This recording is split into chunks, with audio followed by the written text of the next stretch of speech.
Good evening, good afternoon, ladies and gentlemen. One of our favorite days of the year, NFL Draft Day.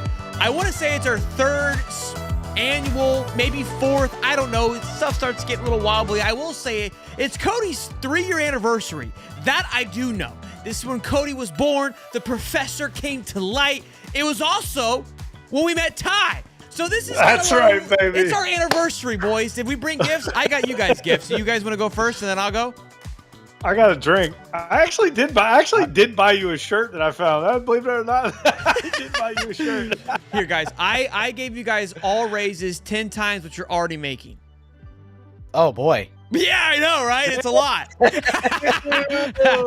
All right, let's have ourselves a show, boys and girls. Can I quit my job now? Lot of drama, a lot of turmoil. Quick things that I'm hearing. Obviously located in Jacksonville. We got a pulse on Jax. Cody's got a pulse on the Vikings. Lot of noise happening right now. Jags are moving up to go get Travis Hunter from the Colorado Buffs at the number 2 spot.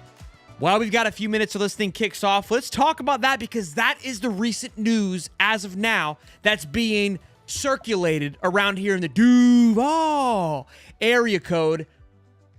Look. I'm getting text galore right now. Text galore. Jags are saying the same thing. People are hearing it. They're hearing it. Listen, I wasn't. I think I picked Jags to Travis Hunter in my mock draft. I'm gonna go ahead. I'm gonna take that as a dub right away if it's locked in like that. I can't remember if you traded did. up. So is that fair? No. Yeah, that's true. You had them go. That is fair. You had them taking them 5th because you had Kelvin Banks going 2nd. I don't know if it's a full point, Cody. I don't know if I can give you a full point, big guy. I'll take a half point. Well, yeah, I'll give you a half point for that. NFL draft. Hey, to be fair, they probably weren't getting them unless they moved up. Yeah. I'm gonna tell you this. The quarterback class is not very good this year.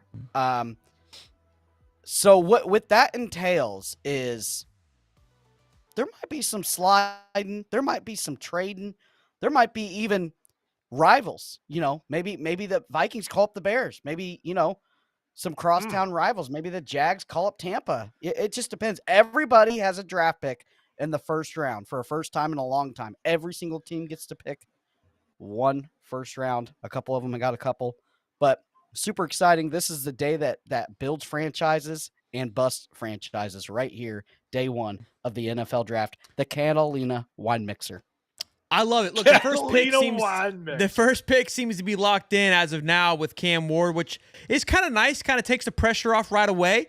Guys, also, we are doing something first time in High Top Sports history. We are co-streaming, I guess you can call it. We're streaming on X and YouTube at the same time. So we can see here in the chat where you're coming from. Good to see you. Happy to have you. Got Rob watching in from X. If you are from X, say hey. If you're from YouTube, say hey. Great little kind of new thing we're going to try to see. Look, we're trying to grow this brand like an absolute weed, and you guys are going to help us do that with the love and support. Titans are on the clock first. Obviously, it looks like it's going to be locked in for Cam Ward. Shador Sanders is not there currently as they show the green couch. He is streaming from his Twitch stream. Okay, why am I being booted here? Someone's logging into my channels. But look, Travis Hunter, let's talk about that before we get there because that's going to happen quick if that is to happen. That's got to happen, yeah, Are we very on the quickly. clock? Is that a noise? Hey, someone needs to turn. That was on my phone. Look, here's where I'm at with this. If you don't give up the farm to move up, I don't hate it. Because you were just saying, Cody, when you look at the top 5 picks, a top 5 pick, in my opinion, should be monumental, a game changer, a difference maker. Last time, not the last time, but when Jags took a quarterback, top 5 was Jalen Ramsey. That's who I was trying to refer to yesterday. Look, I think Jalen Ramsey brought a spark to the Jags. Didn't work out with contracts. I don't think the Jags were ready for all of that hype and all that excitement. They didn't manage that relationship very well, and Jalen Ramsey kind of ultimately went on and did his own thing and did what he had to do. But if you don't give up the farm, I don't hate it. I don't know. I love Travis Hunter. Watched him all year. I thought he should have won the Heisman. I was vocal about that. Excited about it. I'm getting cold feet that I don't know if the value is there that early on. But when you look at the Jags, Cody, we've done this for 3 years now. Jags have needed a cornerback for quite some time. Not only are you going to get yourself a top end cornerback, you're going to get a guy that's going to sell tickets. You're going to get a guy that's going to bring excitement to the organization. You're going to get a guy that's going to help bring the new stadium to Jacksonville. And maybe, look, you also need a wide receiver. You're getting a 2-for-1 special. They only got wide receiver 1 with Brian Thompson Jr., right? They let go of Christian Kirk. What I was hoping they would do is trade down, sell this Ashton Genty hype, go down to 10. You're going to love this. Talking to my buddy today. Tyler Warren was somebody that we were talking about. You go pair him with Brenton Strange. You kind of get a little blocking, and then maybe you go get a wide receiver if you're able to get a late first round, early second round, right? Because here's why. This running back room, we talk about the quarterback class. This running back class might be the best we've seen in quite some time, dude. By far, it is loaded. Loaded. It's loaded. You could go get a guy to be a day one starter in the freaking 5th round. It is unreal good. When you can look and you see R.J. Harvey, talk to me, Ty. You know R.J. Harvey. That's his guy. That's my guy. Is the 9th ranked running back. You got Cam Scatterbo at the 7th ranked. You got Trayvon and Quinshon. I'm not sold on those guys. I love me a Cam. Give me a white guy at the running back position. There's just Trayvon, boy. Here's what concerns me. Go ahead. You got the kid that ran 4.25 also, the Blazer, Tootin. From where? He's like Boston. Okay. Yeah. Vatech. Heel Tootin. What concerns me with Cam Scatterbo, boys, Jag fans know this all too well. He's Blake Bortles 2.0. Okay, he gives me a vibe where he's going to show up. He's going to get a little wobbly. He's going to get a little party in. He might drink a little bit too much. I saw him puking during there's concerns. I'm not crazy on there. John P. says Shelton's ice cold on the Hunter. You know what I've also learned over the last couple of weeks, boys? Us three, we consume college football as if it's water, right? As if we need it to live. These guys coming in that watch the NFL draft, they don't know what college football is. They just think that these guys just are built in a lab. They don't watch ball. They watch talking heads for the last 2 weeks and think they know what the hell they're talking about. And so I've learned that as of late. We learned over the last couple of years. Cody's been trying to tell you who to draft. Nobody wanted to listen. Washington knew. They knew they got a dog with Jayden Daniels. Yeah. Cody tried to tell them they had a dog with Jayden Daniels. That was the guy. That was the guy. I told everybody to stay away from Will Levis. He melted the cup. Melted the cup. They didn't want to listen, Cody. Stay away from Jackson Dart. You're hearing that here first. I know you don't like that, Cody. I know that's your guy this year. Look, I'm not sold on him either. I think it's up here, bro. It's up here. That concerns me. These are. What are you doing, Goober? Yeah, Brett Favre didn't really have it up there too. And look at him. He reminds me of a young, more athletic, more athletic Brett Favre, baby. He can throw. Hey, are we synced up with the clock here? We synced up, boys. I want to make sure that. We're good. We're good. I'm good over here. Come here. Come say hi, Bubba. Happy draft day. Birthday. Happy draft day. Happy draft day. Hi, Cody. Hi, Ty. Hi, Ty. What up, B? Cody. Hey, bud. Hi, B. Say go Jags. Go Jags. Go Bears for Mama. Who you want, buddy? Say Travis Hunter to the Jags. Hey, do you think Travis Hunter goes to the Jags or they trade? Yeah. Yeah, what do you think they do? Trade or they take Travis Hunter? Hunter. Okay, you heard it. Hunter. Travis Hunter, you heard it, baby. I love it. I love it. There goes the golden pick. Hey, give me smooch. I love you. Gator. You go Gators? This isn't Gator stuff. Gator. Oh, that is a Gator one, huh? So, look at that baseball. Dude. When you talk about this running back draft moving forward, I mean, if you sit here, I mean, Dylan Sampson's ranked like 5 or 6, and I love that guy. I think that dude, 100%, that Dylan Sampson is being very undervalued. I get him. Wow, Clay Matthews is a legend. The Bears still suck. That was incredible. Was that with the little vision goggles? So, thanks, lover. Bye, buddy. Night night. Night night. Say bye, everybody. Bye, buddy. Say like and subscribe. Subscribe. Hey, pound it. Noggin. Noggin. See ya. See ya. Nugs. Noggin. Noggin. See ya. All right, boys. But yeah, back to this running back core. I mean, when you look at you have a Marion Hampton who's projected to go number 2, and then I think Henderson's very undervalued. He's the best blocking running back for pass blocking. He can be an every down back in this league. He's got very little wear and tear on him because of Quinshon Judkins, and he was only touching the ball 9-10 times a game, and both of those guys, Judkins carried a little more over at Ole Miss when he was over there, but I love TreVeyon Henderson. I think he's being undervalued. I think second round's a steal for him. I like Dylan Sampson. I think Dylan Sampson's also another guy who could make right away, just step right in and plug and play. RJ Harvey, I don't really love him like as a every down back in this league, but I like him as a third down kind of scat back. A guy who can get speed, get downhill, make some catches, do some things. Scatterbo scares me. Reminds me of Toby Gerhart a little bit. Very great college football player. I just don't think he has the wiggle that you need in the NFL. But he's got a lot of heart. He's really strong. He's a football player. So you just don't know about those guys. So day 3 might be worth a look. But this running back draft is definitely loaded with guys. Jeff says, "Turn here for the draft, not you." Well, pay your bill. Go watch the draft, buddy. We're here to talk about it. I don't know what to tell you. T-Dub says $2. Says, how about Ty's hat? Love y'all guys. That hat's fantastic. The hat's great. 300. Thank you. 400 strong, boys. We're about to break a record here on draft night, which is absolutely incredible. High Top Brooks says, Skull Vikings. But you're not alone for once, Code. I knew this thing wasn't going to start at 9. Are they even on the clock yet? Oh, they're on the clock. I saw Joey. Joey Williams. Real quick. Let's sync up. Where are you guys on the countdown? 8:30, 8:29, 8:28, 8:27. I'm a little ahead of you. Where are you at, I'm right on 8. I have 8:22 at the moment. Is that right with you, Cody? I'm just me and Ty are locked in. Well, we know that Cam's going first, so Cam Ward's gonna. We can get that locked up. We got my man John P here.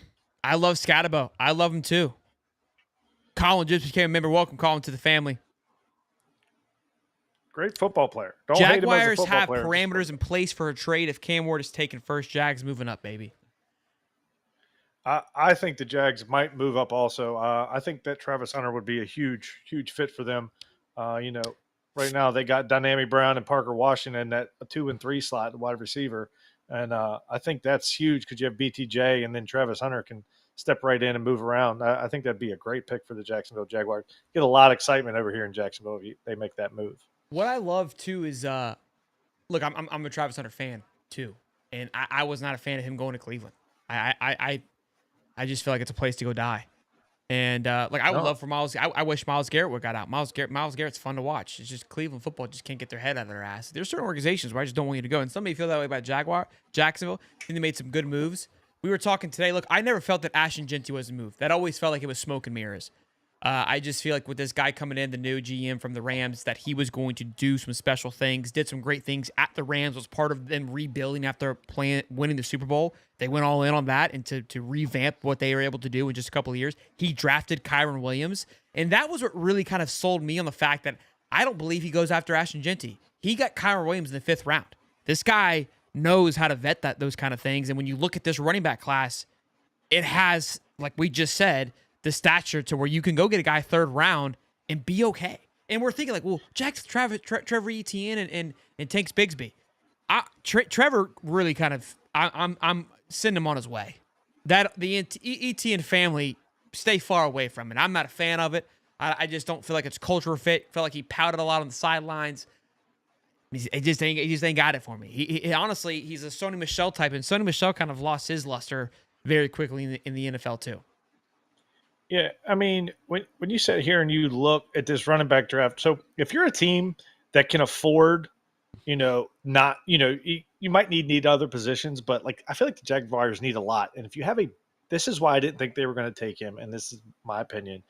I think they need a lot more positions. And when you need a lot more positions and a running back draft's deep, you need to fill the other positions that aren't as deep, and then you can still get a quality football player in the 2nd round if you need a running back, like we just talked about. So that's the only reason I don't think the Jags go running back early. I thought you were going to go ahead to Cody. There's only one running back on the board that's 1st round capable. and that's Ashton Genty. I mean, look, I've got all the rest. maybe it's draft day cold feet. There's like that weird feeling of like, hey, like, okay, let's look at Genty. We love him. Does he look like a Derrick Henry? Does he look like a Saquon Barkley with his shirt off? I know that seems dumb, but like, no, he doesn't. And then we look pretty at the shredded. Yeah, but he's not those two guys. And let's look at the league that he comes from. Competition was not the first time he goes up against Penn State. Kind of looks like he got it. Look, I love Genty, but those things start to creep up here when you come draft days. Because again, when you go after a guy this early, he's supposed to be a game-changing kind of move. I just don't know. I don't look. This is like where you can find yourself to Mahomes. You're going to find him later on. You're going to find a playmaker later on because they're just not necessarily right in front of you like they have been in the past. This is the only thing with Ashton Genty. You got to remember, you say, yeah, he didn't look great against Penn State. He also had a Boise State offensive line going against a Big Ten defensive line, and a dang good one. A very good one at that. Very good one. It's not like they're playing Northwestern. That's why these guys earn the stripes. I mean, it's tough, man. And you get him behind a good offensive line. I mean, kind of, it's a waste of a pick if you don't have a good offensive line for him. That's how I feel. Pick now, his in, boys. Let's get into a little bit of offensive linemen. Offensive tackles went heavy and often early last draft. We learned, right? The offensive tackle group is not near as good this year as it was last year. There's only 3 true offensive tackles in this draft class. A lot of them are going to go to bump to guard at the next level. There's 3 very good ones, but there's only 3 of them. So if there might be teams scrambling to get way up to go grab one of those 3 big offensive tackles. Yeah, Kelvin Banks has gained a lot of traction here as of late. Also, he's made a strong push. Yeah, he's made a strong push to get in the top 10, maybe even sneak in the top 5. I wouldn't be shocked if the Patriots actually shocked the world and take him. Honestly, I know Abdullah going first. Will Campbell in there. Last take, boys. I would love that. I think the Titans should do that. I don't think they will do that. I think they just have to take Cam Ward because they can't have Will Levis. They just can't run Will Levis out there. They just can't do it. Here we go. I think Abdul Carter's the best. In the words of Cody, Robert Goodell. Rob. Get him, Rob.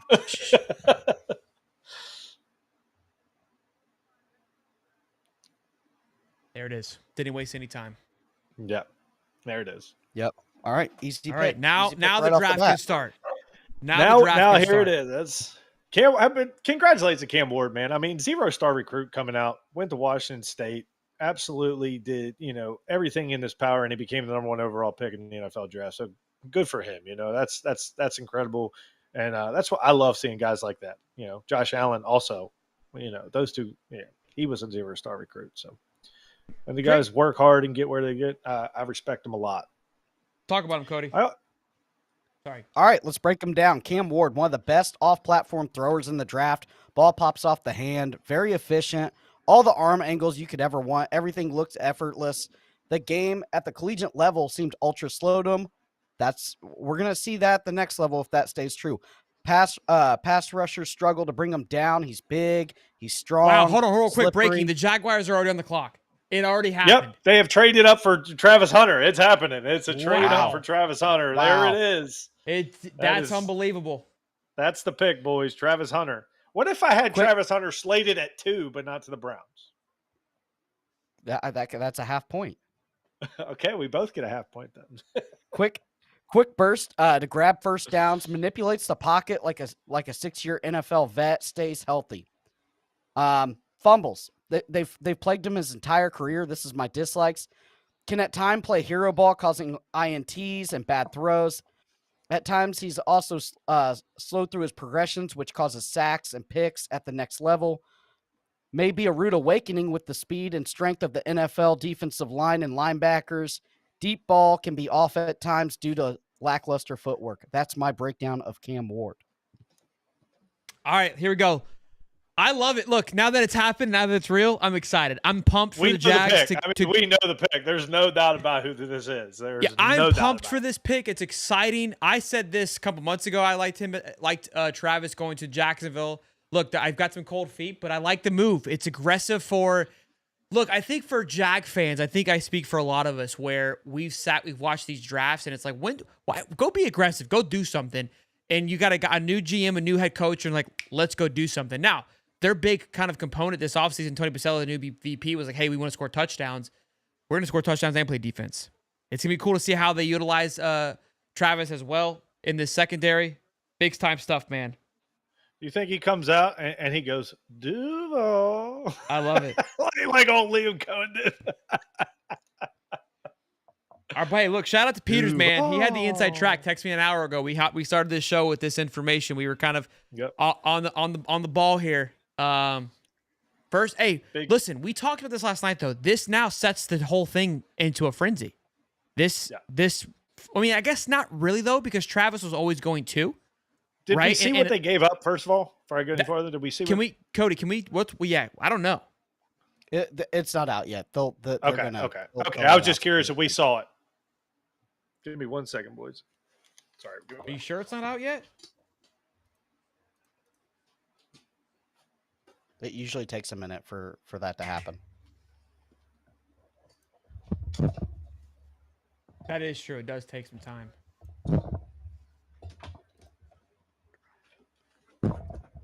I don't want to be on the internet because I feel like I'm going to be behind here. I'll be spoiled, and I don't want to be spoiled.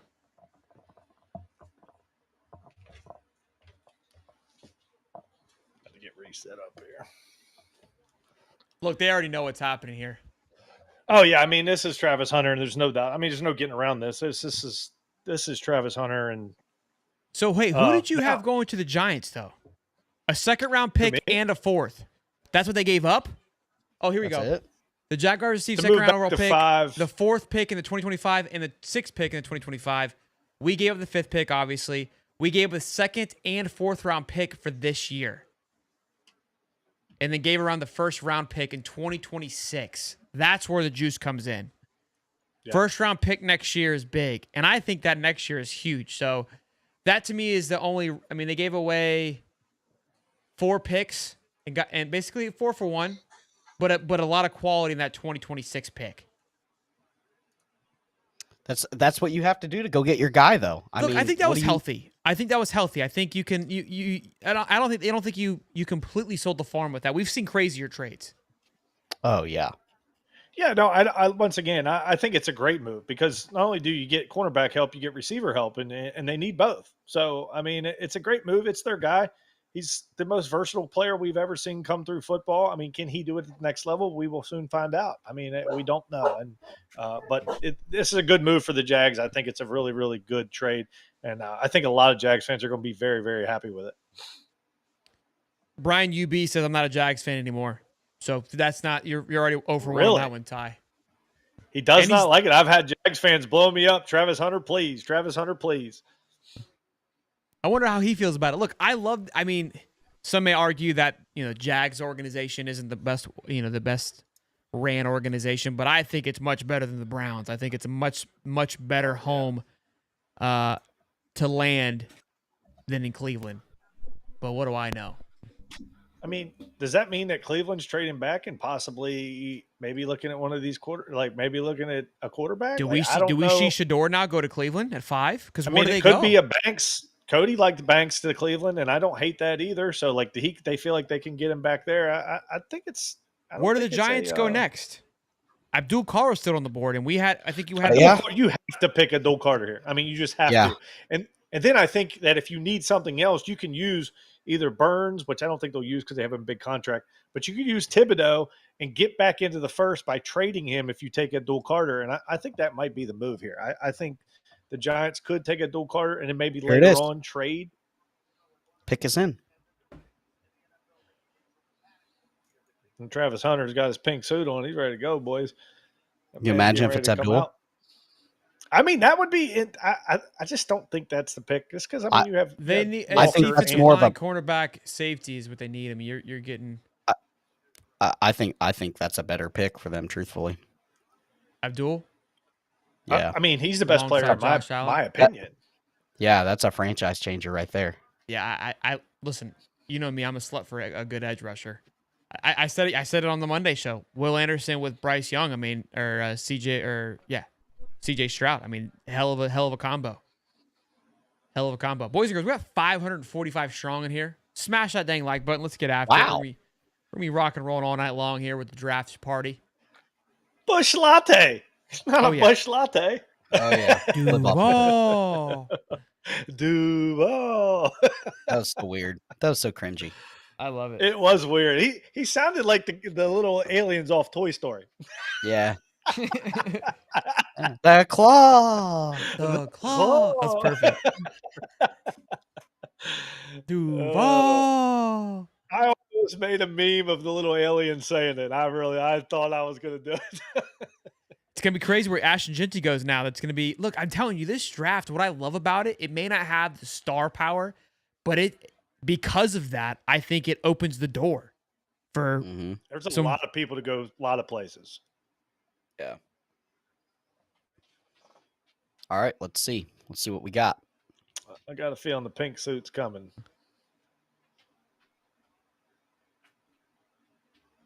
I'm kind of like on the edge of my seat here because I feel like it's taking a while. It could shock the world to be Carter, but I do think Travis Hunter's coming off this board. I mean, Carter would be my pick.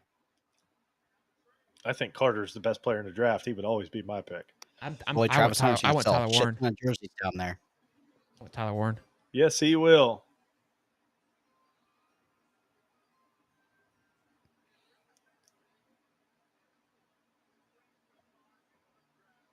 There it is. There it is. Travis Hunter. Yep. Big. Off the board. Big. Well, me and Cody are tied at 1.5 points. Yep. Where'd you have a dual Carter going? You have him going to the Giants? No. Giants. No. Where you have him? Patriots? I think so. I can't remember. That'll be our first. Anyways. So Travis Hunter, hey, the likes, Heisman, super athlete, ultra elite ball skills, can play press, can play zone with the best in the class, physical, long, football IQ through the roof. Seems like everyone is playing slower than him. Footwork at the elite level, fluid in and out of breaks, great trail technique. Here's the problem. I don't know if he's a wide receiver. I don't know if he's the best. He's not the best wide receiver, and he's not the best corner, but he is the best athlete. So I put him on my corner big board. Dislike. Plays a little bit out of control at times. You see him kind of flop and flail around. Thinner, leaner build may cause injuries at the next level. Plays both ways, leading to more wear and tear. Not sure if he's going to be the best true corner in the class. Like I said, struggles against bigger wide receivers. We saw the Arizona kid light him up for 200 and some odd yards. But it's going to be a guy that's going to sell a lot of jerseys, and you can use them both ways. And I think it's a good pick for the Jags. It's a solid pick. Yeah, I know the Jags fans are going to be excited to see him get down here when they have that little when they fly him down here. I think that is. I think it's a great pick. I think the Jags knew their guy. I think it's a great move by Liam Cohen. Great move by the whole team, that whole GM staff, everybody, just to come in and get a guy who can help you on both sides, a guy who's going to sell jerseys, a guy that people are going to like. I think this is it's just a good fit. It's great. Good job. Yeah, look, I mean, shout out to that group, man. Obviously, first year in Jacksonville. There's so many times where Jax kind of plays it safe and sitting around waiting for the right moment. And you have to make these kind of moves if you want to make a difference. You don't know if it's ever going to work out, but playing safe and trying to, play and win everything never really works out. You gotta buy it in on something and go all in. I've watched Travis now I was talking to everybody before the show. I said, man, what's cool about this draft is this show started for this group right here. Travis Hunter flipped from FSU to Jackson State. We had Holly on the show. Like this is we're kind of like in a really cool era for High Top Sports because we watched these kids grow up to what they're able to do. I think you kind of nailed it on the head. I think Travis Hunter obviously played kind of loosely at times, but look, he was asked to do a lot at Colorado, which you have to take those things into consideration. What I love from following Colorado and watching them very closely is his work ethic, his composure. I think he won a lot of these teams over in his interview process. Just an all-around great kid. The kid never stops grinding, and you're going to get somebody who's going to come to Jacksonville, and when he's not playing, he's going to be on his game streaming and just grinding away at it, trying to get better. That is somebody you want in your locker room. Not going to be an off-field issue. He's not a head case. The kid's had star power since. I mean, he's kind of like Cormani McClain, right? Like that kind of aura of name, like Travis Hunter, Cormani McClain.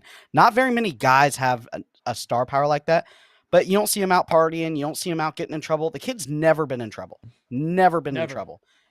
And he's been the best player at every single. I mean, probably since Pop Warner, he's been the best. So it's cool to see him grow up and see him, go to the second overall to the Jags, a team that I get to watch a lot just because of, how NFL viewership is, and it'll be cool to see what they use him for. I'm gonna tell you, he's gonna have some role on offense. I don't know how many snaps, but he will have packages. Yeah, and that's what I love too. I think when you've got a coach like Liam Cohen, who obviously very offensive minded, I don't. Wide receiver is a need. I don't think you look at this kid and don't think, hey, we're going to utilize him both ways. I think if he goes to Cleveland, they don't know what to do. Personally, I just don't think. I think they waste that talent. I think he's in great hands with the fact that it's Cohen that it's coaching him. That's what I do love. Look, I love it. I'm excited. I had a little bit of cold feet. I did, but now that it's kind of settled in, I said it 6 months ago when the hype with Travis Hunter was there. I would love for him to be in Jacksonville. Obviously, the Jags at the time when this was going on had the second pick based on just their seeding. And so it looked like Travis Hunter was an automatic lock to get there. The biggest thing that I love, I don't feel like they gave up a ton to get there. To get a second-round draft pick, you usually see a farm be sent off. We didn't see that today. Pick is in for the Giants. Here we go. This has to be a dual Carter. If there's something I've learned, like I said, I've said this before, but I'll say it again. If you wear number 11 at Penn State and you're a linebacker, you better draft that damn guy because he's going to be a superstar in the damn league. They have to take a dual Carter here. And Abdul Carter it is. There it is. No doubt. You got to. I mean, he's the guy. There's no getting around it. This guy, I mean, he is the total package. I mean, he can play the run. His instincts are second to none. I mean, he can get off the ball. I think he had 23 and a half tackles for loss last year at Penn State, and he was hurt a couple games. I mean, that's insane. That is absolutely. His get off and his just understanding of the game is better than anybody. I hope the Giants find a way to use him in the right way. And I think they should look to maybe trade Thibodeau a little bit later, maybe move back into this first round somewhere, get some more help. All right, so Abdul Carter, what I like about him, hey, he's a blend of Micah Parsons and Chop Robinson. He's got the most elite first step that I have seen since Chop Robinson. That stuff doesn't grow on trees. He's extremely, extremely good at hand fighting. He's strong. Doesn't get injured a lot. Played in a great scheme at Penn State. I mean, what more could you want in a defensive lineman? A little bit of knack against him. Sometimes he's in the backfield faster than plays can develop. All right, so he misses plays.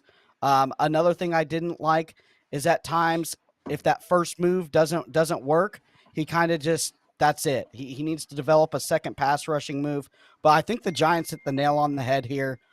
Going defense, not going crazy, and trying to grab an offensive player. This is what they need right here is Abdul Carter. Franchise changer. Streets are asking, Cody, when is Malik Neighbors coming off the board this year? Do we've got a No. No, okay. All right, just wondering. We got High Top Brook $20 as a fellow Viking fan. Who we want, Cody? Let's wait a little bit. Just give him a name, Cody. We'll explain. Just give him a name. All right, so I'm gonna give you a little bit of the sauce. Oh. Might be a trade happening. Addison might be going to New England. We might trade up and grab a guy. I'm not sure exactly. If they trade up, it's probably going to be one of those offensive tackles they're going to bump to left guard because, golly, we need help there. Or they're going to go get a defensive player, maybe one of the safeties or cornerbacks that I really like, the Texas kid they really like. And then also They might trade back and out of the first round. It depends how these guys fall. Right now, they've pretty much fallen exactly the way that we want them to. Right. So far, I don't think. Well, Cody's wrong in the order that Travis was picked. Technically, Tyler's right. He's 3 for 3 on the names going off the board. The teams were wrong. We've got New England up now. Off at the top. This is the one. This is the one that this could be Campbell, but dicey. This can tilt the scales a bit.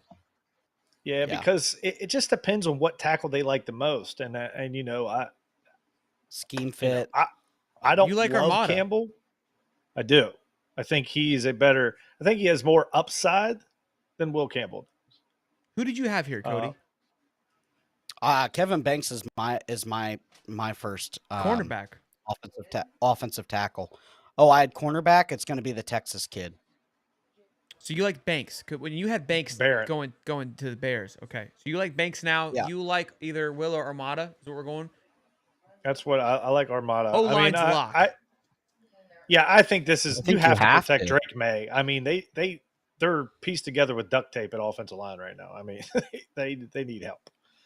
It's got to be an O tackle. I do not know who it will be. I know. A lot of people were saying the big Michigan kid, the defensive tackle, but I think the defensive tackle group. Yeah, you don't. He's not, guys. He is not. Like a Aaron Donald. That's.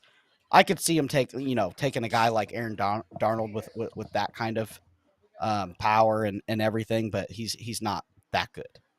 I sit here and I talk about everybody talks about Mason Graham. I'd like to talk about Kenneth Grant a little bit while we got a little bit of time.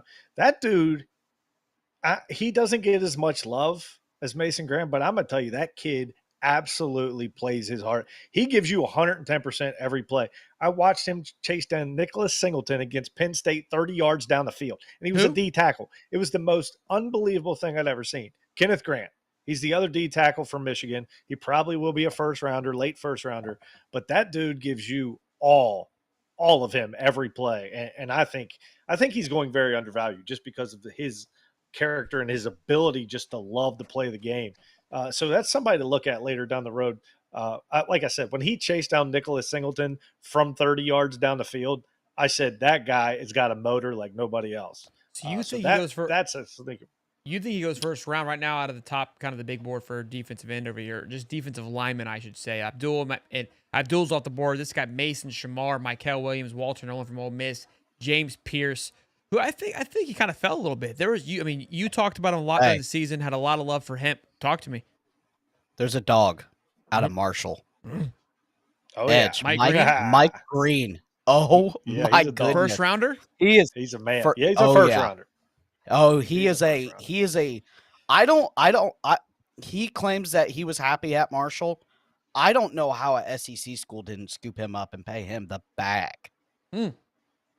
Cody let him know what's up. He is a baller. No, he's a baller. There's no getting around it. He that clip we have of him in the Senior Bowl is no joke. I mean, when he runs he is him something over. Else. Woo! Let's see how the fans are reacting thus far to just the moves happening.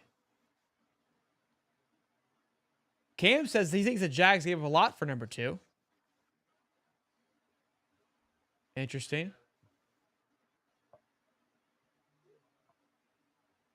I saw somebody in the chat earlier go Raiders. So, yes, whoever said that, I think it was Joey Williams. Is that right? Yeah, that's my guy. Trying to see some reactions here. Let's go to the trending page here. Go to the NFL draft. Here we go. Travis Hunter is number 2. Let's see what people are saying about this draft, this trade. Oh my gosh. Antonio Brown says Travis Hunter is the first player to pay both ways in Shannon Sharp. Easy. This guy says Travis Hunter in week 6 after having to play with Trevor Lawrence, and it's AB doing the peace out sign with AB. Oh, what a 652 strong. Oh, let's rock. Look at this. I love this. I love all the love that this show's getting, because this is I love it. I appreciate everyone. I think this is great. I got two of the best people I'm fucking freaking working with, and like all these people. I love this. This is like my favorite. This is my favorite. Living the dream, baby. Kentucky kid's So good. fun. He's good. Ran a 4.28 at the combine. Speedster. Gator boy. Here we go. Look, here's the graphic for Travis. Oh, they had that thing keyed up already. Oh yeah, when the trade Hey, I was dialed in for that, buddy. That's trading good. spots with Cody. Thanks, guys. Here we go. This kind of sets the tone. We said, boys. Not gonna be offensive tackle. This is a big one. Has to be a tackle. Just which one they like the most. Will Campbell. So they did decide to go Will Campbell. I don't like that. Must have liked him better. I like I said, it could have been either one of the three. He's proven. Yeah. Here's the thing with offensive tackles. They're so hard to pick because you don't know how they're going to be. You don't know what the team is looking for, right? So let's do the Will Campbell breakdown. LSU likes. Didn't Florida have 6 sacks? Continue. They did. Will Campbell, LSU likes, has started for LSU since he was a true freshman. Elite run blocker, climbs to the second level, fluid movement in the hips with good lateral speed. Battle-tested year in, year out in the SEC. Good feet, NFL frame, and weight over 320 playing weight. Dislikes short arms, leading to misses punches and bad hand placement. Anchor is lacking against elite bull rushes and fast inside moves. And pass pro needs to clean up the hand placement and counter to the better pass rushing edges in the NFL.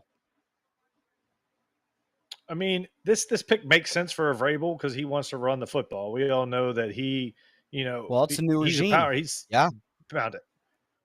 So, I mean, ground and pound, you play action with Drake May. I mean, the best thing for a rookie to a first-year quarterback is a good run game. So, if you get a good run block and tackle and you can run the football, it does make things easier for new quarterbacks.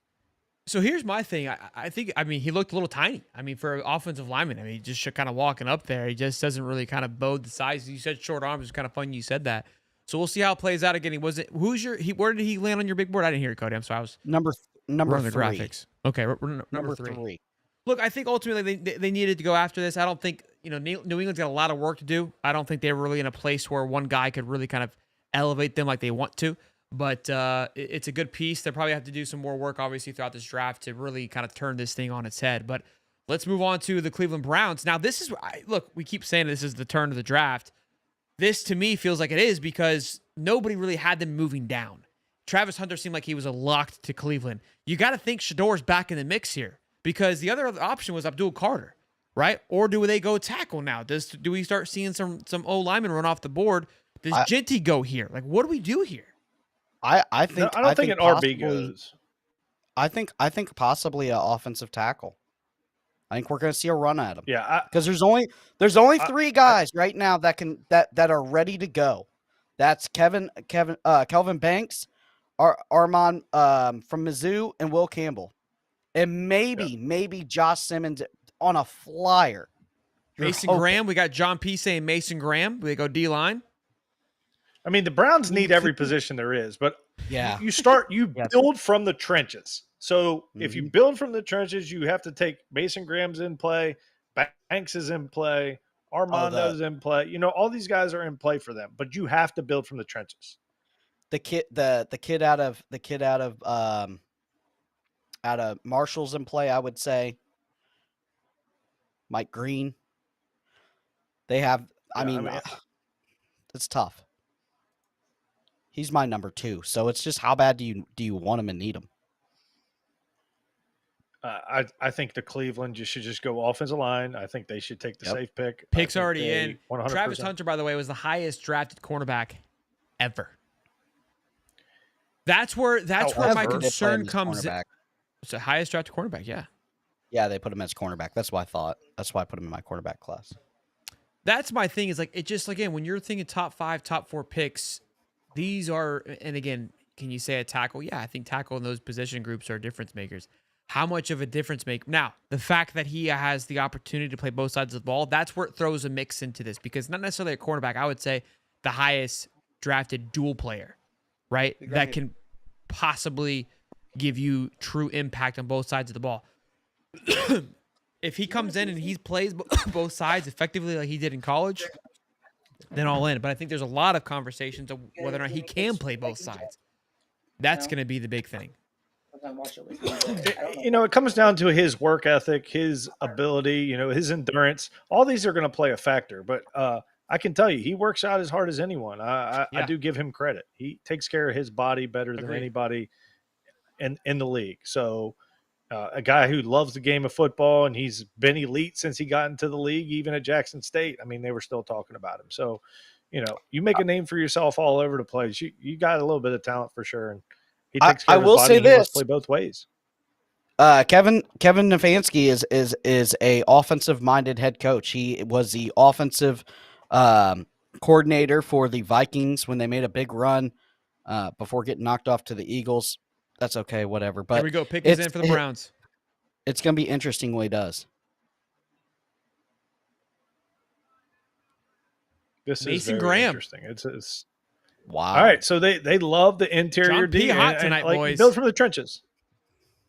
That's build from the trenches. That's what you call a reach. Ooh. I don't know why your hatred for Mason Graham is so big. It's not. It's not. Listen, here's the thing. When you play on an elite defensive line with Abdul or with not Abdul Carter, but the other defensive backs and defensive line with it covers up a lot of stuff. He wasn't getting double teamed. He was ready to, he's single teamed all the time. So it's tough. I don't know. I think it's a reach at 5. I think you probably could have got him at 10. Yeah, it's questionable. I mean, I had Mason Graham going at 5, but he went to the other team. I had Travis Hunter and them flip-flopped. Is that another point? Are you 4 for 4? Wait, who did you have going to the Patriots? No, I missed Campbell. I missed Campbell as the offensive tackle. I picked the Mizzou offensive tackle, Armando. He's 3 for 4 right now. Cooking. Not bad. I got Ashton here, and he's on the board. I don't know if you guys know that, but I have Ashton here. He's on the board. I mean, he did have Ashton. I think this is a done deal. And here's the thing. This is a great spot. Here's the thing with Mason Graham. A little bit shorter arms. His bull rush is not incredible. He's not going to get you that push right up into the quarterback's lap. They've kind of had to manufacture and move him around to get him to get sacks and get him to get pressures. I'm telling you, he is not going to be Aaron Darnold, guys. This is a reach. I think it's a bad pick for the Browns. Well, I don't think Aaron Donald. I think I work Cody again, and you kind of hit it on the head, Cody. It's just the value for him. You could have got he could have gotten later. You could have got maybe a drop off a little bit, but not spent the money for it. Yeah, there is a lot of hatred for Travis Hunter right now. By the way, I don't know if you guys are looking at the chat, but man, everyone hates this pick, which is crazy. I thought everyone was going to love the pick. I mean, that's why the Browns are the Browns, though. They do the Travis Hunter pick. The Hunter pick carries a lot of. Yeah. Look, I'm talking to my 2 Jag buddies. They love it. They're all in. I think where a lot of the college fans here, there's more of the persona with the Sanders situation. I think that's part of where the kind of the hate. Look, I think there is some concerns. Could he be a little, that's a big pick, man. That's second pick. You got it. That's a difference maker. That's a game changing position. Is Hunter that guy? I don't know. But like I said, I mean, that dude takes care of his body. He's going to do what he has to do to be elite in this league. I like the kid a lot. He plays his heart out. He will 100. If they tell him to gain weight, he will gain weight. They tell him to slim down, he'll slim down. Here's the thing: the Jags took Jalen Ramsey at 5th, who I loved. I loved watching Jalen Ramsey at FSU. Phenomenal player. Didn't really work out to be a top 5. If you say that, that's got to be true because you know. Yeah, no, I love Jalen Ramsey. He torched us. I mean, he bullied us. I was like, this guy's a dog. Dalvin Cook's another one who I enjoy. Like, I enjoy watching these guys, even they whoop our ass. But So you got to think about it like that. Like you were happy with that pick.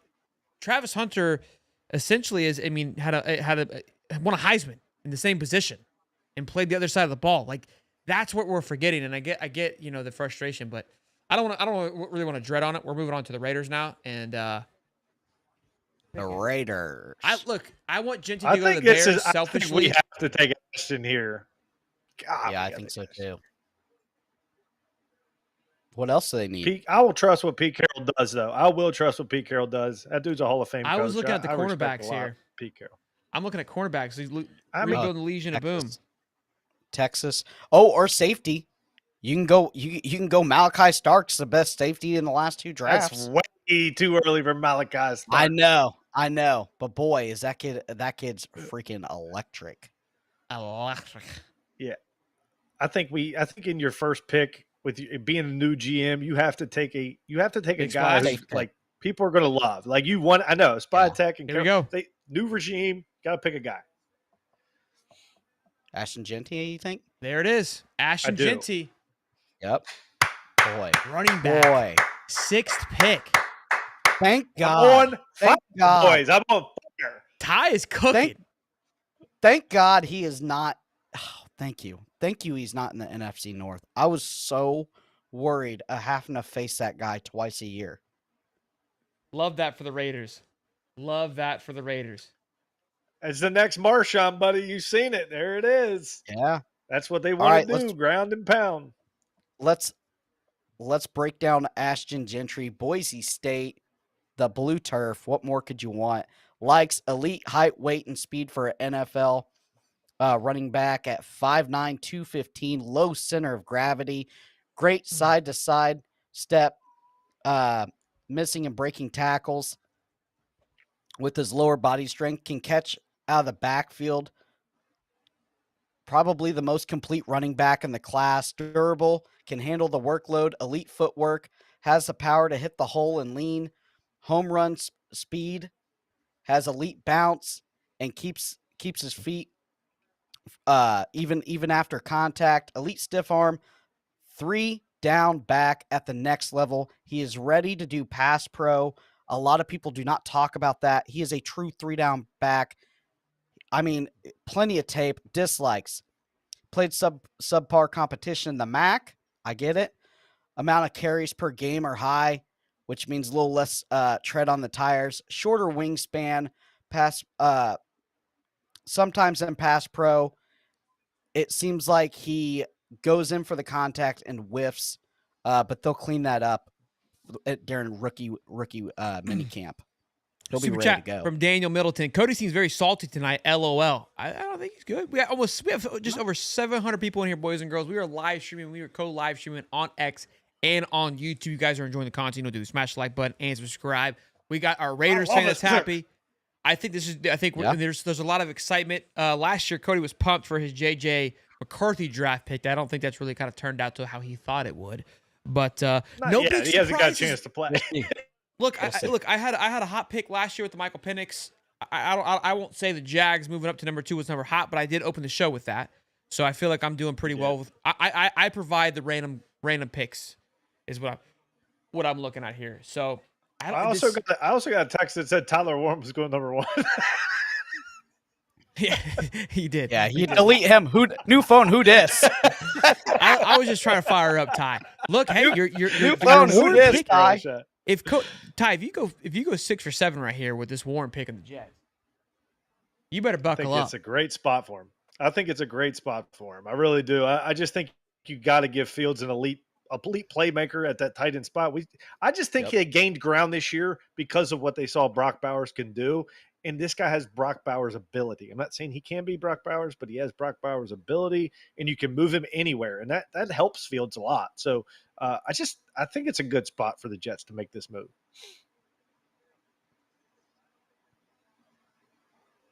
I mean, they could take a tackle also. Big NFL easily take a tackle. Emmitt Smith. So what's our pick here for the Jets? I mean, I'm sticking to my guns. I think Tyler Warren is the guy. They need everything. And they do. And that's why, once again, that's why you get a guy. Who they trade for? Justin Fields. They signed him free agency. Justin Fields. Damn.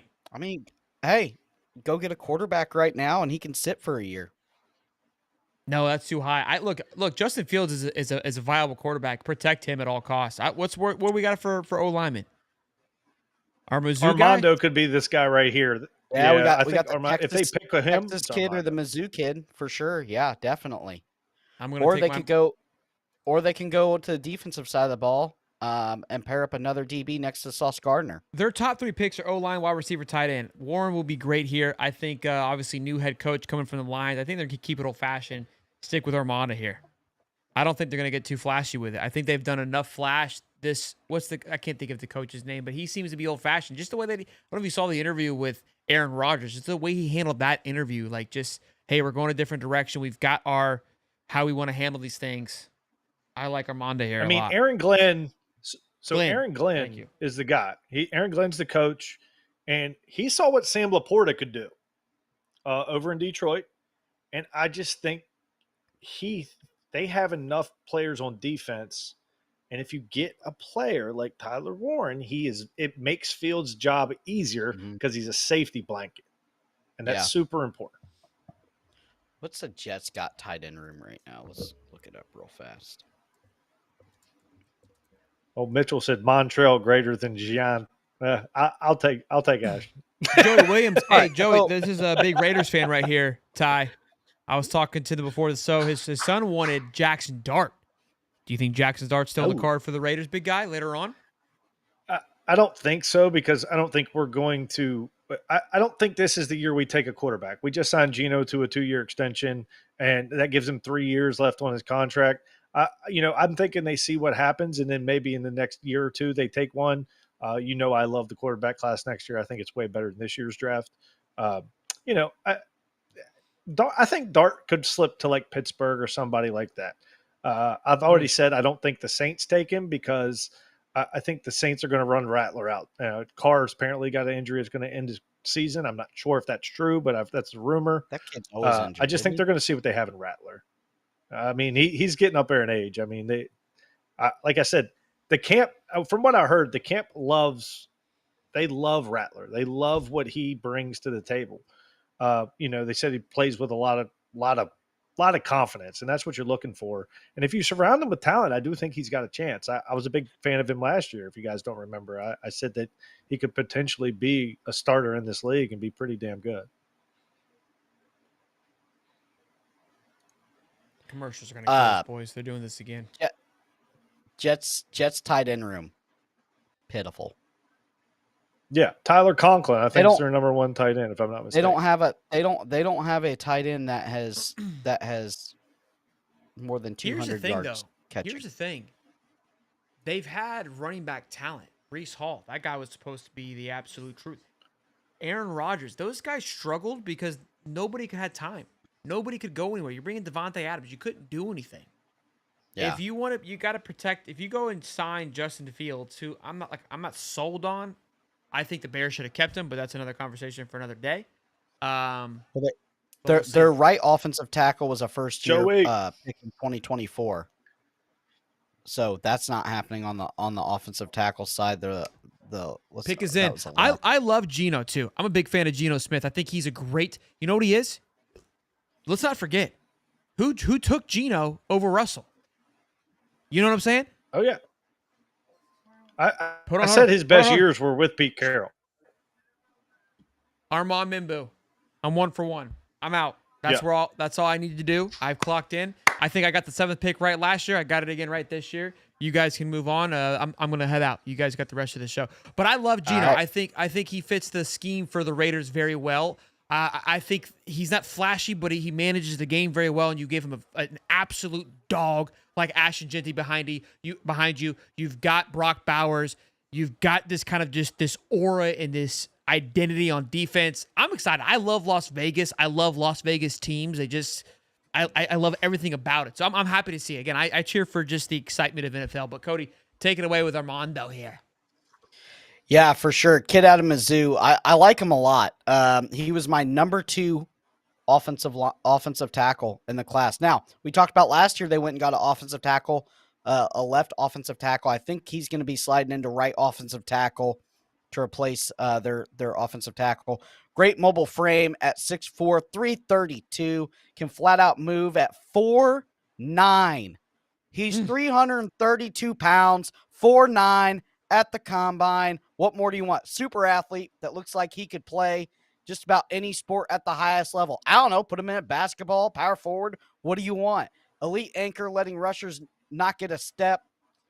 Plays with great leverage, with longer than average arms and stockier build. Polish, pass pro. Dislikes. Overruns his mark, letting edge rushers crash in at times, and gets running backs tackle for a loss in the backfield. Needs to maintain blocks on slower running plays like draws. Struggles at times with long, super fast rushers using a spin move off the edge that seems to beat him with arm length and explosiveness off the line. Not a lot of dislikes there, a lot more likes. I love the kid. Great pick for the Jets. I'd slated him in the Patriots. I'd slated him into the Patriots. With him sliding here, I definitely makes sense for the Jets to take him. Once again, I think he's a better pass protector, and Will Campbell's a better run blocker, and that's probably why the Patriots decided to go Will Campbell. I just think he has more upside than Will Campbell does. Pick is already in here. What do we got here we got edge, safety? I got Jalen Walker. I don't think it's close.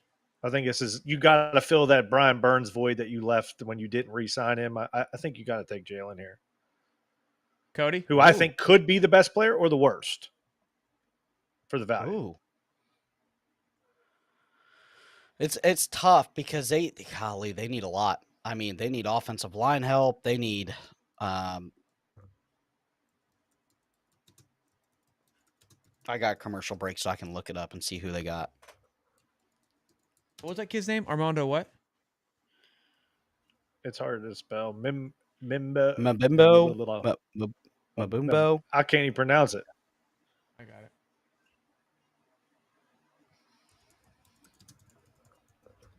I think you got to go edge here too. Who's their weapons though? Wide receiver. I mean, they drafted the kid out of South Carolina last year. An old Adam Thielen. Well, they drafted the kid out of the country boy out of South Carolina last year. Yeah, but that wasn't. Leggett. Xavier Leggett. And they also drafted JT Saunders from Texas to be a tight end and an athletic pass catcher. I just don't think that you have to take a receiver. I think they need defense to fill that Brian Burns void. And that's the reason I had Walker slated in this spot. They say edge rusher, safety, and wide receiver. Could we see our guy from Marshall go? Yeah, I said it once, I said it again. I think what the Titans did very well was they paired CJ with Will Anderson. And that's where I think this would be a key point here. But also, too, thinking Adam Thielen and Leggett, those aren't legitimate targets. I mean, look, you're taking the you're in such desperate need here. Do you go get your boy Tate or Tatoria from Arizona? Yeah, Arizona kids. I think people are going to be scared off of him. A lot more edge guys. Off of him. In a weird way, you can kind of get some of these edge guys second round. I think these wide receivers might be more appealing earlier. Like, that's what you have to take into consideration. And that's where Cody was talking about this defensive line class. Like, it's good, but it's not early good, right? Yeah. Yeah. Well, I think scares me about McMillan. Go ahead, Cody. I'm sorry. Go ahead. I think they could go get a guy like Matthew Golden from Texas also. Number two wide receiver. Very undervalued. Very undervalued. I mean, that kid scares is me. Clutch. Tate's 6'5". McMillan's very big. 6'5". Right. But 6'5" don't make you a route runner. 6'5" yeah, but when you're don't 5'9", you need film something to like look. he You said. need something to find down deep down there. You know what I'm saying? I mean, I know that video is a freshman, but the man said, I don't like even watching film. I mean, I'm sorry. Like, at this level and this league, if you don't watch film, you are going to get smoked. And you are going to be a bust. He's got production. I mean, he's had 100 yards per game for the last 2 years. I mean, he's got to be watching something. in college football, he can get by on his ability. In the NFL, you understand cannot that. get real by quick, on just Mel's ability. sorry guys. Mel's best available: Shador Sanders, Tyler Warren, Jalen Walker, Will Johnson, Colston Loveland, tight end out of Michigan. Also, two boys and girls. This is gonna fire Cody up. He's gonna make him crack open a bush latte. We are 812 strong here on our 4th annual draft or 3rd. I don't even know which one it is. Yeah, we're cooking. We're humming, boys and girls. So 818. I wonder what the split is between Twitter and YouTube. Oh, Derek the Duck. Derek Duck knows about Ashton. he does. He does. You know all about Ashton. He knows all about boy. Hey, he knows all about the running backs from that state. He does. He knows all about Idaho running backs. All right, here we go. Who they go with? Wide receiver. McMillan. I don't like McMillan. That's what I was thinking. Okay. All right. I don't hate it. I mean, I don't hate it. I said it. I said it. Hey, you got a washed up Adam Thielen, and then you got Country Strong Leggett. I mean, you got to go get you somebody. Those are my words. I get it. I like I said, he worries me. That's all I'm saying. He just worries me. I know he's got all the ability in the world. He was a 5-star recruit. The dude was an absolute monster. There was no getting around it. I just worry about guys that get by on just ability. I could be completely wrong. It could have been just his freshman year. He said stuff like that. He could have grown up a lot. So once again, all the things that I don't know on the inside. So I'll tell you this. Let's go ahead and get to his big board breakdown. The high top big board breakdown. It's not the professors, it's high tops. Come on. Like NFL frame, elite hands, and knows the entire route tree. Best ball skills in the class. Already looks like an NFL veteran with his craftiness at the line. Only dropped 2 balls all year. 2 balls. 6'5", 210. Makes him a red zone ace. 100+ yards per game for the last 2 years. Elite working back towards the ball. Production. Look at him. Just an absolute freak. Dislikes. Needs time to get to top speed. Not as twitchy as most of the others in the class. Not going to be a home run burner, but sure is one of those guys that you can use as a one-man band. The next level, it's going to be a little bit tougher with them with some of the speedier cornerbacks. And he needs to get better in run blocking because that is something that you have to do at the next level. Got to be able to run block. The problem is he doesn't get his full frame, but you can fix that. He doesn't get his full frame inside and get good hand position on the run blocking. Yeah, I think he's one of the best jump ball players. Like he's going to be one of the best jump ball players without a doubt. I mean, he high points the ball better than guys in the league right now at this level. You know, Bryce Young, throw it up quite a while. I mean, if he develops, he could be Mike Evans and maybe a little bit faster Mike Evans, which is kind of crazy. But I mean, anybody get production, possibly Mike Evans is great. Why don't? Okay, that's not my show. This is my one thing about him. Is he as flashy as all the other wide receivers? No, but he's almost like Larry Fitzgerald, just a dependable guy that no matter what, 3rd and 9, you need it. You need a corner route. That's your guy. Why I like it, and it's a very small like, he can be what Malik Neighbors was to the Giants. Why I hate it is he's going to be like what Malik Neighbors was to the Giants. You're going to go there to die, okay? And you're going to go there to just exist. And I hate, look, when you got guys like this that are talented, trench guys, they're grinders. They're meant to go in and be part of the rebuild and be part of the trenches.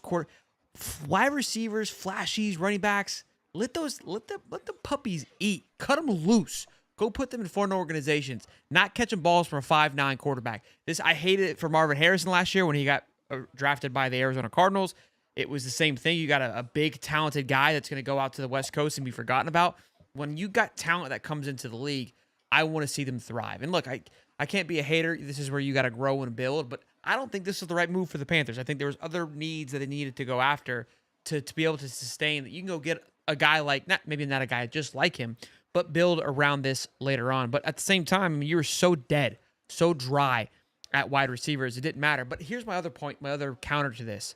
Let's look at the Washington Redskins, the Commanders last year with Jaden Daniels throwing to Scary Terry, and that's about all they got. Nothing else was hairy over there. They traded their second wide receiver before the season even started. You give your guy time. You give your guy some good running back. You give your team a nice defense. I love me some Dan Campbell. You get yourself a phenomenal offensive coordinator, and you get a quarterback that is just absolutely dynamite. All these guys can catch a ball in the NFL. I'm not sold on Bryce Young. I think you're just kind of spinning your wheels for the next couple of years. So I hate it for Tate. I think he's going to end up kind of like Christian McCaffrey. Like, I think they're great at evaluating talent. They just can't seem to build around him. I don't think it's going to plan out to be anything at all. Sorry to be another thing that scared me about McMillan. McMillan, a lot of his production are against weaker opponents. If you go look, I mean, he averaged 100 yards, but a couple of those games he had like 370 yards against, bad football teams. So, like, it wasn't like he was just a beast every single week, like he is I'm not saying he's not talented. That's not what I'm saying. I just worry about his production against the lower opponents and maybe just getting by on skill and not being in depth with the game, I guess, deep into the game like he should be. He said he doesn't like football, right? That was his quote of the draft. Yeah, it's something, and all this happened during his freshman year. Don't get me wrong. So you could definitely grow Jackson up. Dart, Shador Sanders, O-lineman. I have Will Johnson slated here, but things have not fallen the same. Banks. Steele? Banks. Spencer Rattler's Love the guy. Banks. Spencer Rattler's the guy. Cody, Spencer Rattler is going to play for their guy. Cody, you're muted. I was trying to. Oh, my bad. I said Banks before. No, you didn't. Okay. My number one offensive tackle out of Texas, likes freak athlete ability to flat out run, elite lead blocker in the screen game, can flat out move laterally, then drive forward, making him a defensive player's nightmare.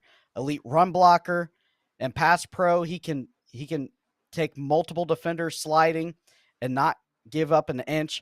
Produced extremely well against some of the best edge rushers in the SEC. Great pass pro, great anchor, a day one plug-in offensive tackle. There's not very many of these guys. Dislikes. Can sometimes get his feet tangled, causing him to fall down. You do not want to fall down. That's where you get injured. He's a tick smaller than other offensive tackles in the class, but you get that with his freak athletic ability, so it's a trade-off on what you want.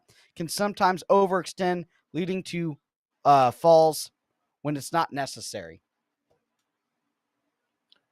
Yeah, this is big for the Bears. The Bears needed an O-lineman. They really did. That was one of the biggest needs they had, and now the drop-offs from at the 10 spot is pretty large. So I don't know where. I don't think the Bears go O-lineman here anymore. I think they're going to look maybe at the D line. Maybe they might even take an edge guy. I mean, they're going for your boy, D-lineman, but they're going to get your boy. He wears the white and blue. I like Tyler here. I like him a lot. You go give him a nice tight end. I just think they have other needs besides Komet's there. Like, I don't know. I love Tyler Warren. Do not get me wrong. I love. You get Tyler a little Warren. bit of the offensive line help with Tyler Warren. You get a nice, fantastic. I mean, look what Brock Bowers did. We keep going back to that. When you made that point last night, I loved that point, or a couple nights ago. I think Caleb Williams needs somebody like that, and is in already, so they are rocking and rolling. So they aren't missing a beat. Who is another O lineman that you liked, Cody? That with Kevin Banks being gone, that's our three top O linemen are gone. Yeah, top three. Josh Simpson from Simmons from Ohio State. Board drops off from here. Yeah, I think it's a little bit big of a drop off. I wouldn't mind. The Marshall guy here would be nice. Yep, a Green. I mean, he's a hard-nosed guy. I mean, I love that guy. He plays with passion, and that's what you're looking for in this league. And I mean, man, he is. Or they take the Texas cornerback. Barron, right? Barron, yeah, that kid's so good. Yep. I hope not. But listen, look at the wide receivers you're playing up against in the North now. Justin Jefferson. You got the kid from the Lions that's really good. I mean, King AD agrees. Tyler Warren here. It just feels right. A I- lot of mock drafts had a It's tight end great. going here. I love that Warren. Oh, I like Tyler Warren. I love mean, Tyler Warren. I don't. I think you got to give. from I a think you got to Vikings keep fan.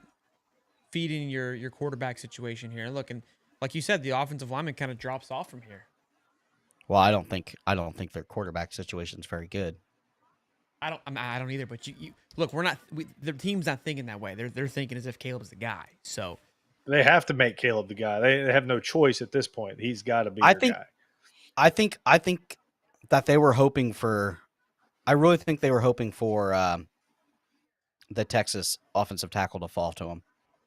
I really do. Yeah, I was thinking they wanted Banks. I also agree. I think Banks was their guy. Yeah, that's why I had them pick. the mock had Colston Loveland from Michigan here. That was, I think, Nah. Tyler going earlier though. So Big reach. Both tight ends though. Just letting you know. Those are the two top. I think tight end here by no question. I think a first round tight end is a giant reach because it takes 3 or 4 years to develop those guys. It's very rare that you look at Kyle Pitts. I mean, that kid was absolutely electric. But look at Brock Bowers. They just don't.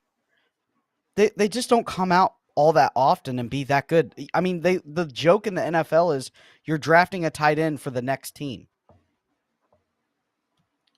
I mean, I get what you're saying because the tight end position is a little more difficult, but I'm telling you that traction that Bowers gave and saw the production with mediocre quarterback play too at that mediocre quarterback play at best.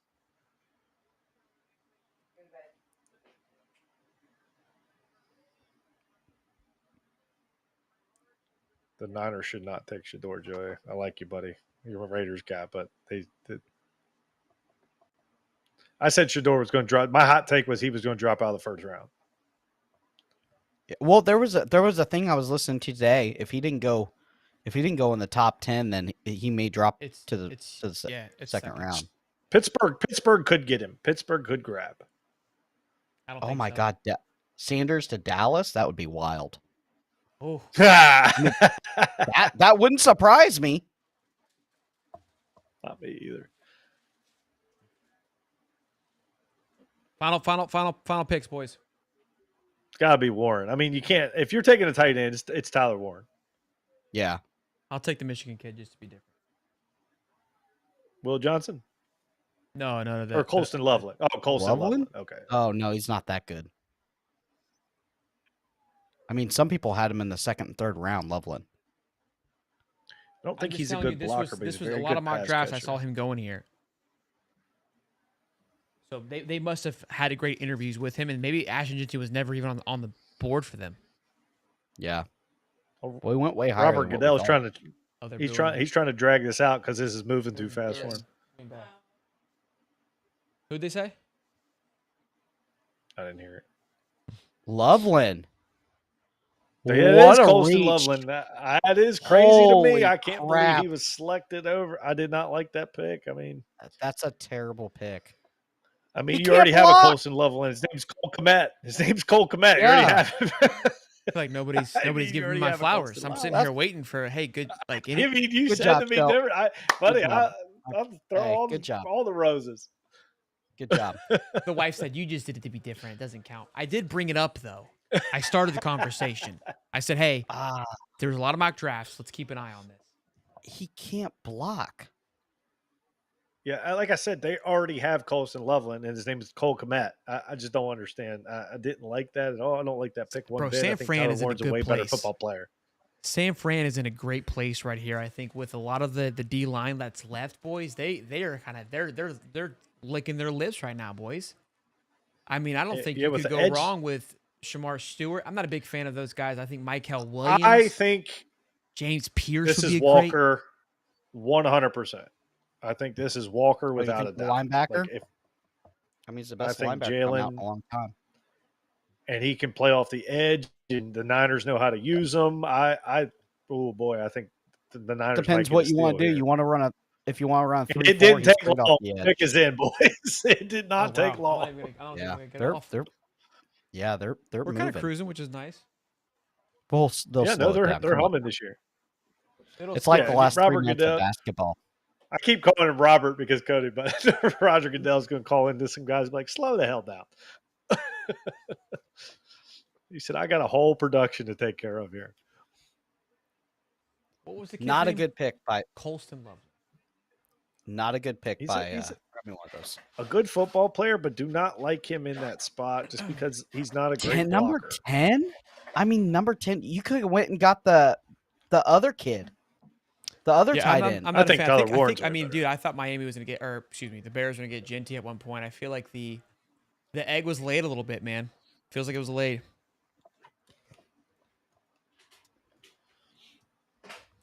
Definitely my first surprise. There's no getting around that. The other ones made sense, and it depends how the draft falls or whatever, and who they pick. And this one surprises me. I will say. Okay, this is my thing with Loveland, right? You didn't go get Tyler Warren. You could have went in the 3rd round or 4th round and got Harold Fannin Jr. And if you guys don't know who that is, he broke He's a stud. Every single tight end record, reception record in all of FBS football. All of them. Yeah, once again, if you're taking a tight end just to catch passes, I don't like this at 10. 8 o'clock. Wouldn't you rather Fannin Jr.? Wouldn't you rather Fannin Jr.? There's a lot of good. Arroyo from Miami's a hell of a pass catcher too. I mean, I don't know. I think he's quite a reach for the Bears. I also agree. Bad pick by the Bears. That's why you're the cellar dwellers of the NFC North, bud. That's why. A lot of talent left on the board still, boys. What do we think? Oh, ton of talent left on the board. Oh God, yeah. There's going to be talent going into day 2, day 3. Oh we got a lot. It's not as so the draft is not as top heavy as years past. So everybody's it's very well balanced. The draft sucks. Yes. The draft. That's why sucks I like it. I think year. you can get a lot of. Look, you're not going to get like a guy that's going to be a organization changer, but there's teams that can fill a lot of holes that can take, like the Jags are one where they can go and get 2 or 3 guys, and those guys are going to be ready to go. You know what I mean? And make a difference right away. I think the Bears are in a good place to do that. Vikings are in a good place to do that. I mean, the list goes on. I think the Niners, they can do that. They're always pretty Rams. solid. The Rams, the Eagles. I mean, obviously they're not going to lose much. Boy, I'll tell you what. Last year. The Raiders. That Rams team might be looking for a Super Bowl. I mean, boy, they look good. That team looks good on paper. I think they go wide receiver with their pick. I think I'm they going go with San Fran. up. Yeah, but they just put Devontae Adams there. I don't think they signed Devontae Why Adams. is there a and running they got back Puka. for San Fran? Is Chris McCaffrey dead? I mean, his injury history is starting to catch up to him. You know what's crazy though is that they're going to get themselves a solid running back. They'll get him later on, but because of how good this running back class is, and I don't feel like there's a lot of teams that are necessarily. Oh, they lost Mason too. We traded for Mason. Oh, okay. Okay. So they're okay. So then with then I think they can be fine in the second round. Look, where do we go here? Oh, offensive tackle obviously was a need. I think they're going to get a steal with the defensive line. I love. Jet Walker. This is got. Oh, you're a linebacker. This is. I just think that they've produced linebackers for years. Like they've always had the Patrick Willises and the Greenlaws. Like they always have good linebackers. And then you get a developmental guy who could be just as good as these guys. I think you take it. It seems like a really good spot and a John Lynch pick to me. Or D-line. Jamar Stewart, 6'6", 290. I like a James Pierce or Kenneth Grant was guys you guys were talking about earlier. I think they got to keep it on the D-line, but what do I know? Kenneth Grant fan. Big Kenneth Grant fan.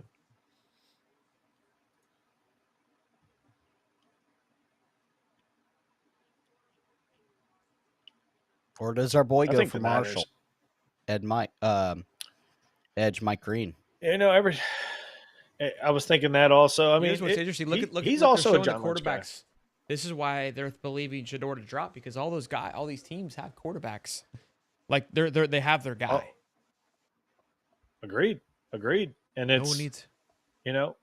Bro, that is crazy that people are out there. What's the weather out there? I heard it's in the 60s. There's a Vikings jersey and a Packers jersey. How ironic.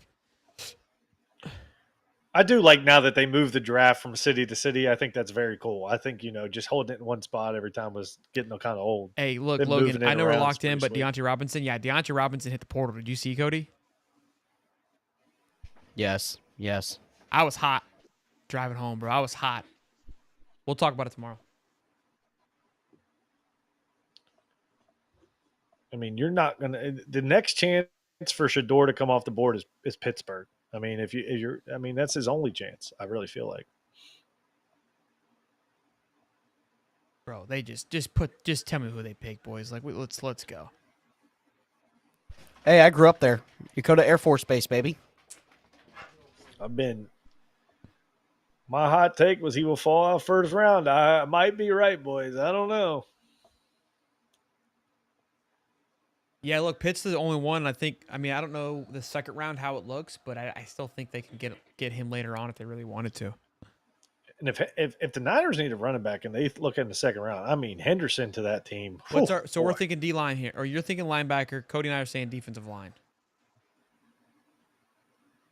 I just think they're a linebacker NFL team. They just seem to produce linebackers. They seem to draft linebackers, and they seem to do a hell of a job with it. I mean, they just constantly breed those guys. And not on their needs though. But he's an edge guy. He's not necessarily a linebacker. He's not necessarily a defensive end. He is very Mykel Williams. Okay, he's another Georgia guy. I was looking at Shamar and Mykel. Those are my two edge guys that I was looking at. We were in the right. He was down my board. Yeah, he was number 7 for me. A little bit of a reach there. Like you said. A lot of reaches, Cody. All right, Cody. Get after it, fella. Dallas. Yeah.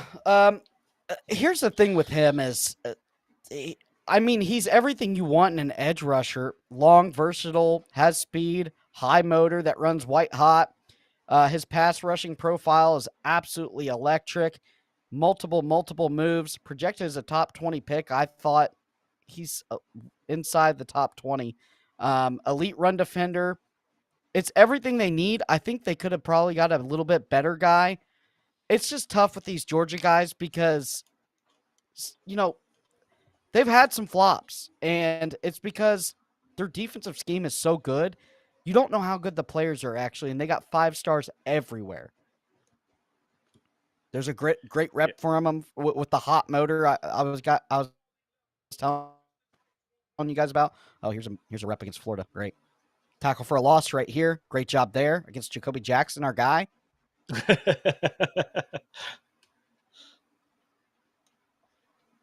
Georgia definitely put a lot of talent into the NFL again.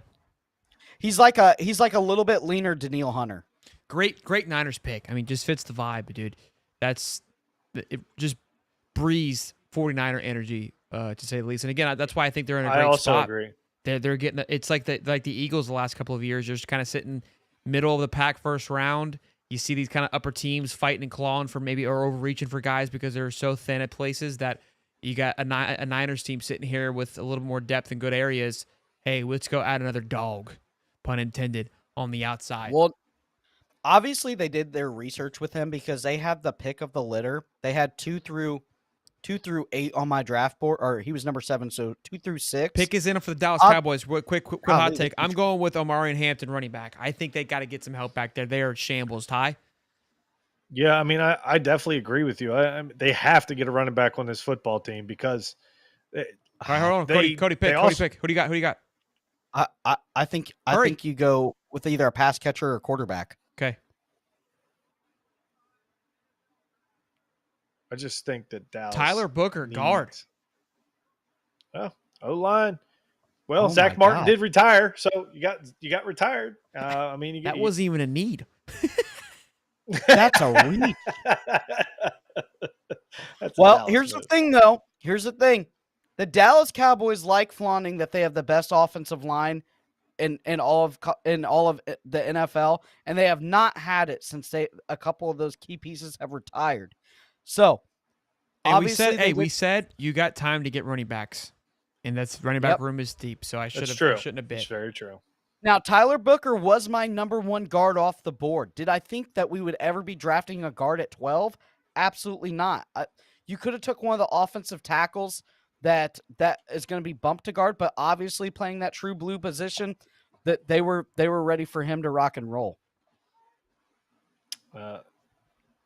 Dallas, I think their number one, their needs down there at the bottom, buddy, are wrong. I'm not being mean, but like you need GM as number 1. Yeah. Or owner. One of the two. Now, hey, I'm not saying it's a bad point, pick. Yeah, I think you make a good point that look, they haven't. That's been their identity, and they've kind of gotten away from that. So look, if we're thinking they need wide receivers, they need running backs, I think do you see the Texas kid? Is he worth it right now? Probably not. If you can go get the best guard, I mean, look, it may be a little bit of a reach from a guard perspective, but if you look at the other teams behind you, what do they need? It's like, hey, they're not going to impact us later on. And that's how I would look at it. Maybe look at it long term. I mean, it's the Cowboys. I'm sure we'll see. Look, even Rob S says he said the Cowboys were disappointed. This is a disappointing pick. It's not sexy to say the least, but it's not sexy. But here's a couple things. He's Bama built, and there's something about that. Okay, he's a Saban guy. I know everybody is, but he's one of the original, one of those guys that was in under Saban, and Alabama still produces great offensive linemen. Is it Wisconsin? Is it Oklahoma? No, but they're right there with them in offensive line. They have a slew of guys out there that are making big money. He's the best guard. If that's what you need, you take him there. Do I think it's a little bit of a reach for a guard? Absolutely. But the Cowboys want to get back to running the ball. You cannot run the ball unless you have a great offensive lineman. I don't care if you have 3, Derrick Henry and the 3 best running backs, Adrian Peterson back in his day, whatever. You got to have a good offensive line to create those holes. They went and got a need. It's not best player available, like everybody says. Austin says people complain about teams not building the trenches. It's not a sexy pick, but it's a healthy pick to say the least. And look, you got a guy offensive line is always sexy, baby. Yeah, but it's the heart of it. Look at the sure. Philadelphia Eagles, buddy. They have the best offensive line in football, and it shows. And that's how you build. I tell you what, Cody, Jerry Jones hates that. He hates it. Let's talk about the Miami Fins here. They're on the board. We got our guy Rick. He's Richard here. Call me old fashioned. He's a big Fins fan. I think they got a quarterback here. I think Tua doesn't even know what day of the week it is.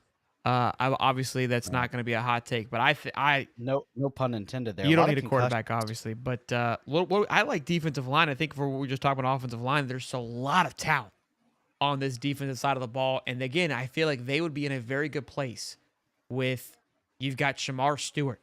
I'm not a big Walter Nolan guy. I'll tell you why. I think playing on that Ole Miss defense, I've got a couple question marks. I think they kind of just cut them loose. I don't think the football IQ is at an elite level. I love me some James Pierce Jr. You guys were high on Kenneth Grant. I think you might get a steal with Mike Green. That's where I would be looking if you were a Miami Dolphin right now. I think you would be absolutely ecstatic with any one of those guys, and possibly linebacker. They've had a ton of injuries over the last couple of years at that linebacker position. So, talk to me. We can possibly see a corner come off. Cornerback. A true corner. Barron, I agree. Barron. Yeah, that would be big. I think this is the longest we've gone in high top draft history that not a corner has not been taken. I mean, look at the past years. Corner. Sauce Gardner. And then we had Witherspoon. I mean, but there's not Barron is not that, but he's not too far from that, right? Well, there's also a lot of trade talk about Jalen Ramsey getting traded. So, I mean, you got to fill that spot if that's what you're going to do. And someone just said Tyler Warren here. I think that's an awesome pick. Do not get me wrong. If you take Tyler Warren here, I think it's a great pick. Great value. I've been very high on him. This is the biggest thing too. Is that if you do retain him, and you go and you get the Texas kid, that kid's ready to go right now. He's plug and play. You just lock down the secondary. Yeah, I agree. Like if you're trading Ramsey, you need to look at filling that void. And the word on the street is he wants traded. They're shopping him. So we could see him get traded tonight. Who knows? I'm thinking Barron or Will Johnson. It just all depends on who they like better. Or they trade out. Only one QB gone so far. I mean, after the last couple of years, I would say being quarterback electric. And I mean, think about the beginning of this college football season when we were talking about this quarterback class: Quinn Ewers, Carson Beck, Jalen Milroe, Cam Ward, Shador Sanders. I mean, the excitement was through the roof. And by golly, I mean, Will Howard's another one too that could really come in to an organization, sit behind somebody, and be something special. I love it. You know, I genuinely love the fact there seems to be a shift, and some will say, well, it's just the quarterback class isn't as great, and that's probably that's part of it too. I've been preaching this for the last year and a half now. They keep putting these young cats in, throwing them into the wolves, and thinking they should be something. They need to go behind people, let them grow a little bit. Also, there's a point that I was talking about too. What do a few of these quarterbacks have in common? Let's name one. Let's name a few. Jaden Daniels, Cam Ward, Shador Sanders, Bo Nix. What's the commonality with those guys? Do we know? They're all quarterbacks. Okay, that's one. I'll take it. They transferred. That's two. That's a key point. They all played more than 4 years in college football, which is a rarity nowadays. That's true. That's true. And the Colts are biting themselves in the ass right now. That plays a factor, man. These cats are young that they're trying to throw into this to the mix here. And Bo Nix kind of hit the ground running. Jaden Daniels hit the ground running. Even C.J. Stroud had 3 years, but 3 healthy years under his belt that allowed for him to have success early. Bryce Young was somebody that had like 3 years, but I mean, I take the situation and take where he played. But we've seen it kind of the last couple of years where guys just didn't play very much. Michael Penix was another one that played a lot and kind of got to start pretty early too. He hasn't really panned out, but he's coming off an injury. A couple things with that. But anywho, that's my thought on that. I'll quit rambling now. But I like defensive line here. You guys are feeling quarterback, and Cody, this is going to make it even a little bit harder now. 1,026 people are watching the prof from the Vikings war room. I just looked at it, man. And it's, I mean, 1,026. This elapses some of our call-in shows after wins. Thanks all the support for sure. That's awesome. My goodness, this is wild for the NFL draft. This is a Catalina wine mixer. Cheers! If you got cheers, boys. Let's get locked in here. The Dolphins. I like D-line. Everyone's talking Tyler Warren, and I would love that pick. I mean, I think he's stealing. I think you steal him. I think they might Kenneth go cornerback, though. Kenneth Grant. That was Michigan guy. I told you the guy was. Wow. To me, he was gaining traction. I thought his motor is better than anybody else in this draft. I mean, I didn't expect him to go this early. But obviously the Dolphins saw what I saw. So I don't know. Cody, I think, hey, am I wrong when I say this? This is probably one of the best picks in the last couple of picks. This is a good pick. Oh, no. I don't know. Cody hates it. High energy, high motor. Awesome football player. I understand, but you're talking defensive tackle. You're talking a defensive tackle in the league. You got to get I understand push. it, but those like when have we seen multiple defensive tackle? I mean, the FSU kid was better than both these guys. Fisk. Maybe Fisk gains a little traction because he was a baller last year. I mean, he was a football player. I mean, maybe that's what it is. Maybe they saw Fisk. Yeah, maybe they saw Fisk and they said, "Hey." But this is tough for me. I get that he's very good, but defensive tackle this high, I mean, what? Cody hates the D tackles. Have you noticed that? You shambles right now. I don't hate him. I don't hate him. It's not that I hate him. It's just it's the 13th pick in the draft. The 13th pick. I think DT is an important position. I think that Michigan you build has through the trenches. Yeah, I understand that. But you build it from the ends out inward, not the. I think I would like to edge here. I agree. I would like the James Pierce possibly. I'm not a fan of Walter Nolan. Last year, they drafted Chop. They're fine. I like I it. get Look, it. I think get that it. Michigan is known for building the trenches and building big time guys. That's a hardball guy. I think it's a good pick. I think you got a lot of quality of what you needed there. Look, it was what they needed. This is my thing about defensive tackles. Number one, they're getting double teamed. They have a center and a guard hitting them. Number two, it takes a while for those guys to develop in the NFL. I mean, the strength, you're getting double teamed every single time, and Cody's in shambles. It just doesn't make sense to me why you draft them that high. Listen, the other thing we're looking. Do you see what I'm saying? It's tough for me because it takes multiple years to develop these guys because you're going to get double teamed. You're going to get the center hitting them and the guard. Here we go. Colts are in. This is Tyler Warren. This is I like Tyler 1,000% Warren. Tyler Warren. Jackson Dart. Could you imagine? Tyler Warren. Tyler Warren. Yeah, there's no doubt that was coming off the board. Real quick, because Ricky's in shambles that they should have went O-line, but Cody, I think you can cool him down a little bit that the O-line talent dropped off tremendously. They can go get some fill later on. There's not a guy right now. No, there is a guy from North Dakota State. Yeah, North Dakota State had a guy that can play from offensive tackle, guard, center, guard, offensive tackle. The kid is absolutely electric and elite. He played at North Dakota State. I get that. That would have been a better pick than the defensive tackle out of Michigan. Well, I'm sorry. But then you would have bitched about them reaching. No, he's not a reach. He's not a reach. You would have bitched. I agree with Ty on that one. You've been bitching about the reaches all night long. You just told me after a guard went that it was too early, and now you're saying they should have taken a guard? Okay, but here's the thing. If that's what you need, that's what you need. We just talked about it. That's what they did need a D tackle. Not this high though. Okay, so okay, hold on. How big is the drop off between that kid and our kid from Florida, Cam Jackson? Not a lot. His argument. I agree with it. And you said it with Mason that the value, it's kind of like the running back room. It's depth. It's got quality throughout. 2 through 10, the number's maybe 1, right? So why go out and get it that early? Go fast as North Dakota. Hey, them boys out there in North Dakota Gray Zabel, look him up. That kid's an absolute freak. He was supposed to be the number 11 pick in the North Dakota's in the draft. The Bisons, Rick. They've won like 5 championships in their division. They're ballers. There's no getting around that. They can play football if you want in North Dakota. But this is my thing. If you need an offensive lineman and to shore up every single position, Gray Zabel is the guy. Center.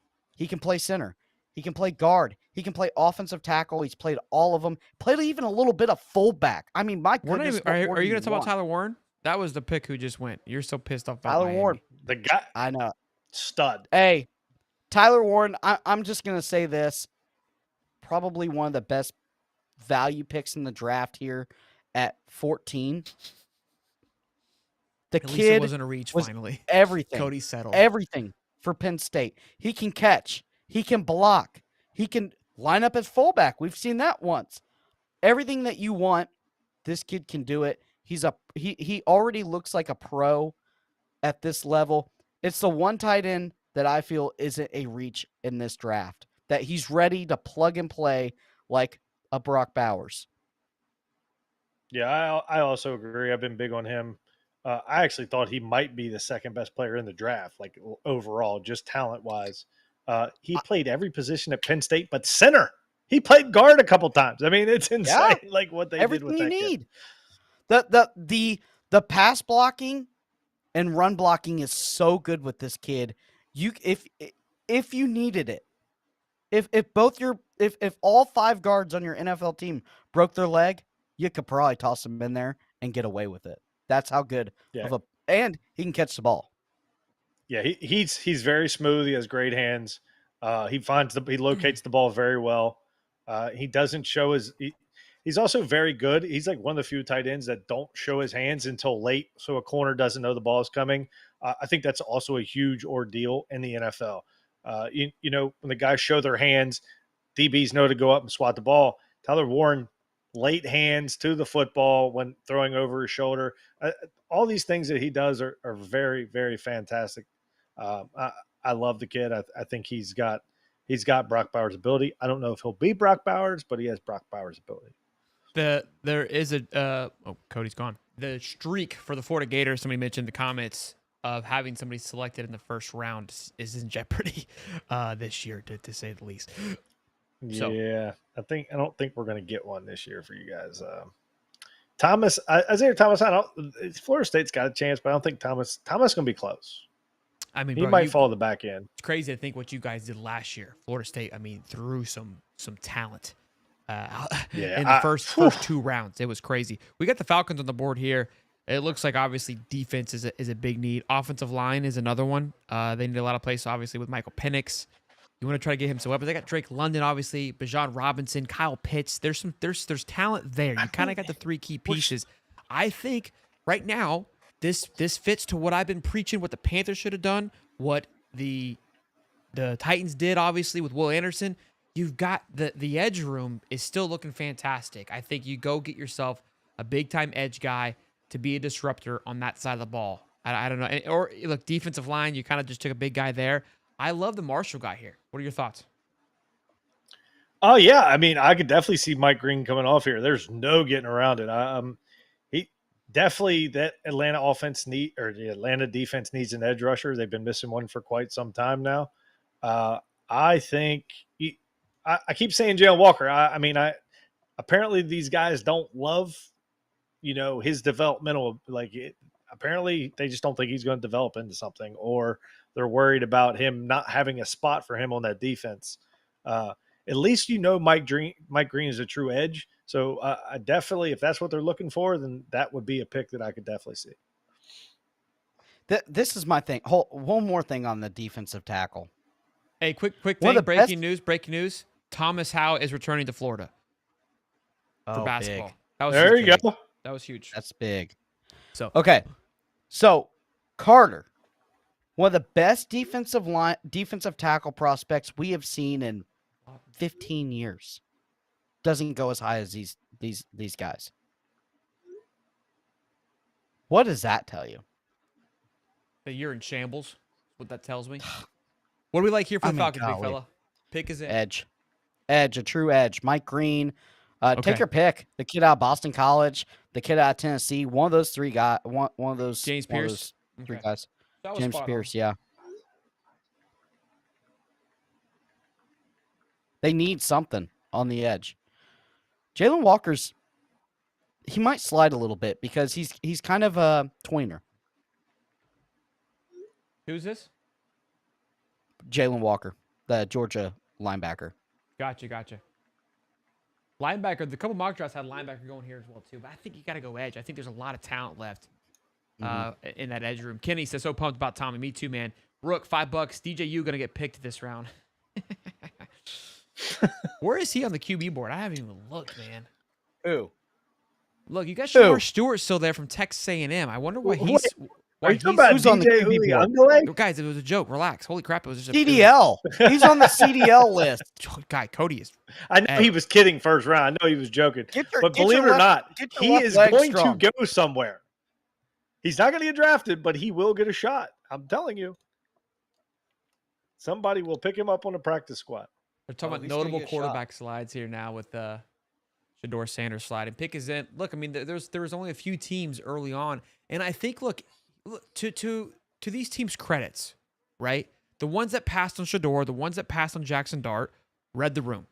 They just put up the big board showing every team behind them has their guy. So why are we going to overreach? And I know people are going to get frustrated and get upset about it, but it's like, you can go get them.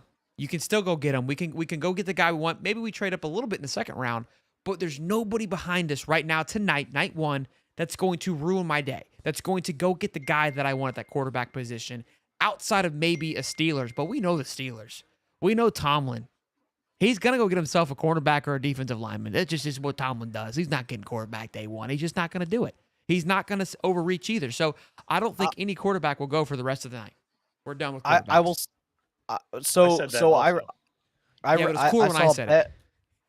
I saw a bet today that said quarterback 2 2.5 for the first round. So that would mean you'd have to have 3 quarterbacks to. I think under. Yeah, we should have put your 401k on it, big fella. Here we go. I want Mike Green here.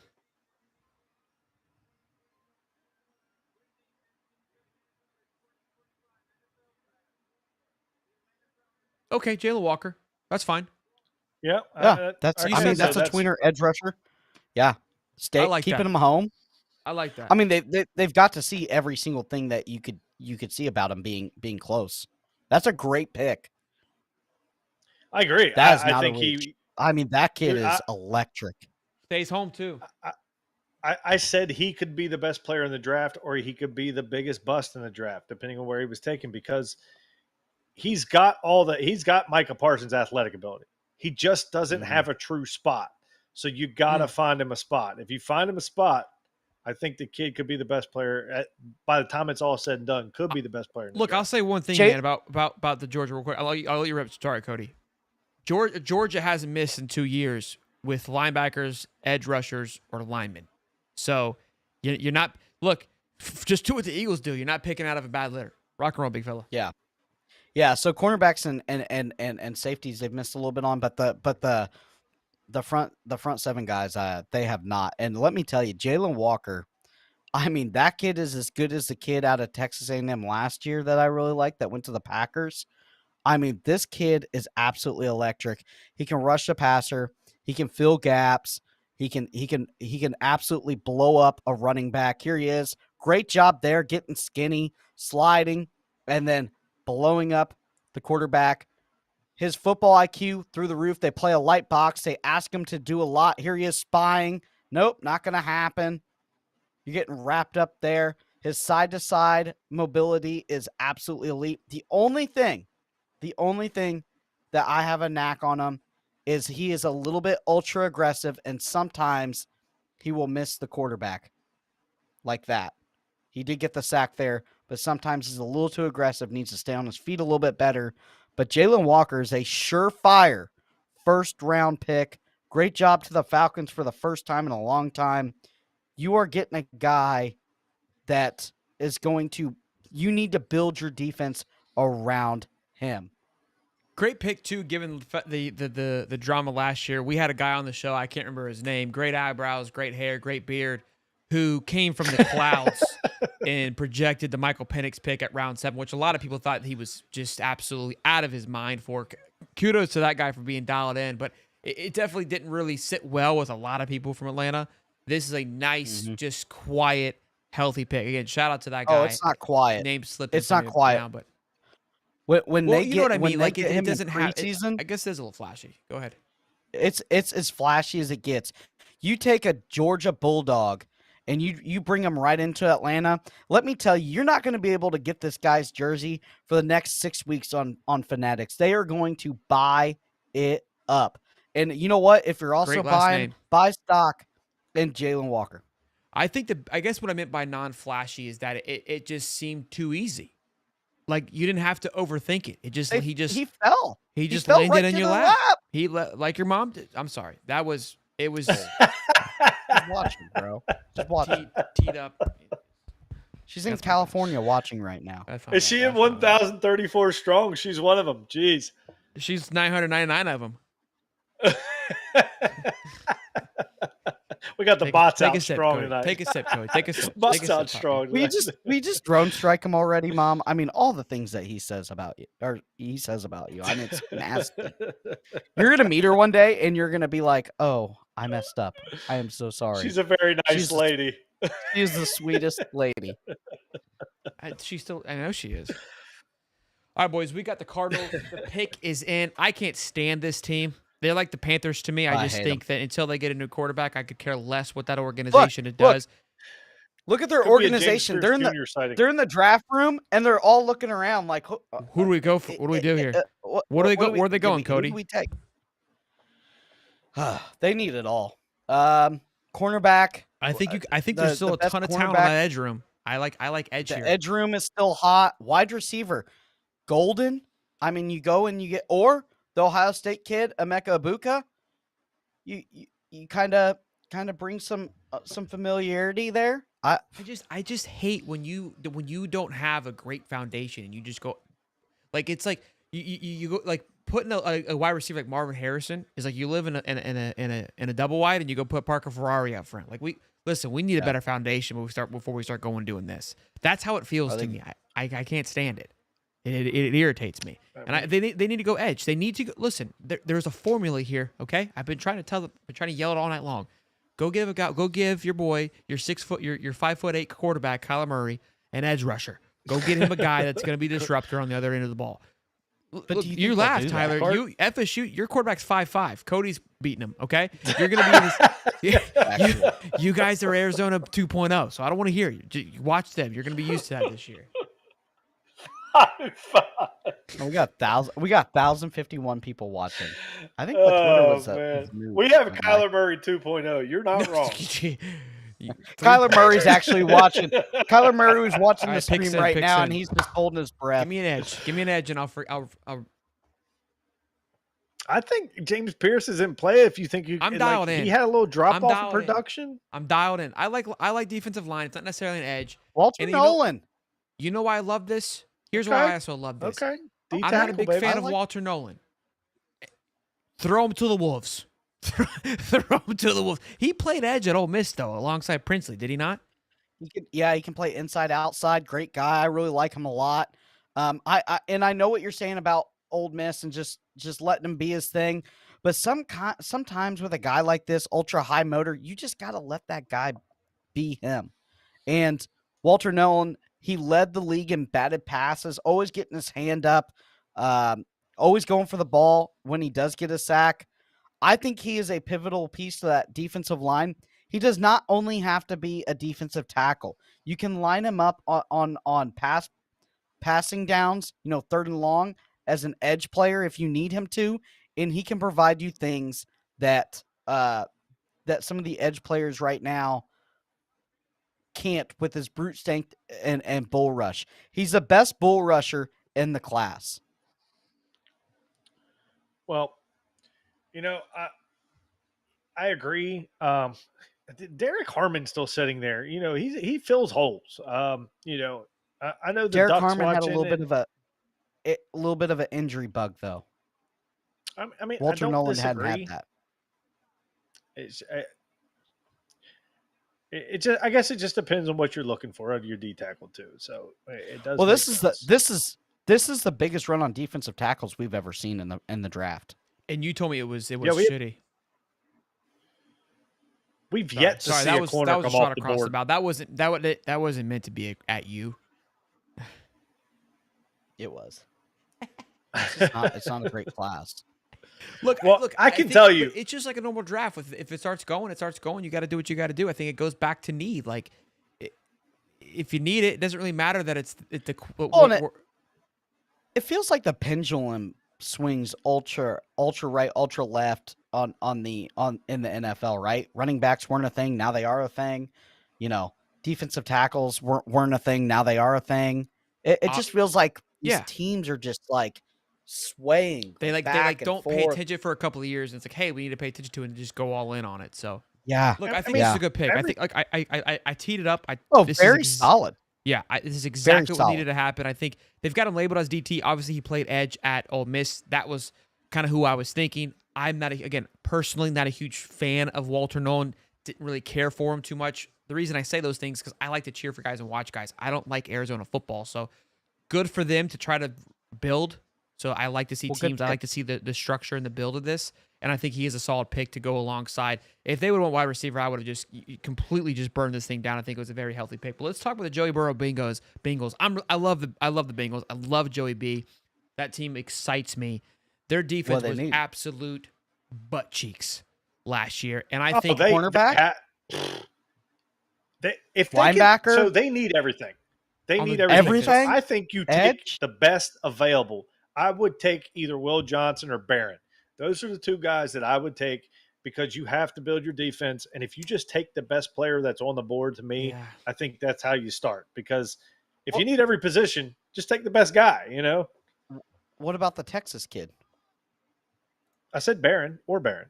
Will Johnson or you Barron. said Barron? Okay. Yeah. So Yeah, I do remember those guys, their cornerbacks getting cooked last year. I think that to go alongside their other edge rusher Trey Henderson, who I love. I think if you can add another piece to the other side, you're in a great place. I know I keep saying this, but a lot of teams just need good edge rushers. The edge rushing position is that it's that Micah Parsons, right? It's that Aaron Donald. I mean, the Joey Bozas, the Nick Bozas, the Watts, like that. If you get yourself a guy, Will Anderson, if you get yourself a dog coming off the edge, and I think Trey Hendrickson is one of those guys. A lot of these guys that are coming out right now, the Marshall kid, James Pierce, you can add two of those at a cheap. I say cheap. This is to me is a steal. Rookie deal. Yeah. At the 17th pick, this is a class that is thick. And the cornerbacks, I think you can get one in the second round early. That's where my thoughts are. I have to agree. And here's the thing also too is look at the Minnesota Vikings, right? No elite DBs. None. Zero. What they lived off of was their pass rush. Andrew Van Ginkel, Grenard, former Florida Gator, transfer from Louisville. When you have elite pass rushers, it covers up a lot of the secondary issues. When those guys can get to quarterbacks, it's tough. I couldn't agree more, honestly. In all truthfulness, I say this all the time. Your corner's only as good as your D line. So if you don't get any pressure, you can't guard somebody for 6 seconds. So I agree with you guys 1,000%. So and he knows that as I a totally FSU understand fan. what you're saying. Yeah. Yeah, exactly. We got no pass rush at all last year. Zero. No, but okay. So look at the difference, right, between the year before and last year. Look at the pass rushers you lost. You didn't lose any cornerbacks. Actually, you got one of the best ones in the country. Yep. So what are we thinking? What's the pick here, boys? Oh, it's got to be edge. If we're talking, you got to get pressure to, your corner's always as good as your pressure. You take an edge guy. I also agree. Or the guard, where running backs are becoming more mobile. If you can pinch off these guys, you play in a division with Lamar Jackson. You play in a division now with Justin Fields. You play in a division with Deshaun Watson. I assume he's going to be the quarterback. Maybe they go get you. You're playing in a division with a lot of mobile quarterbacks.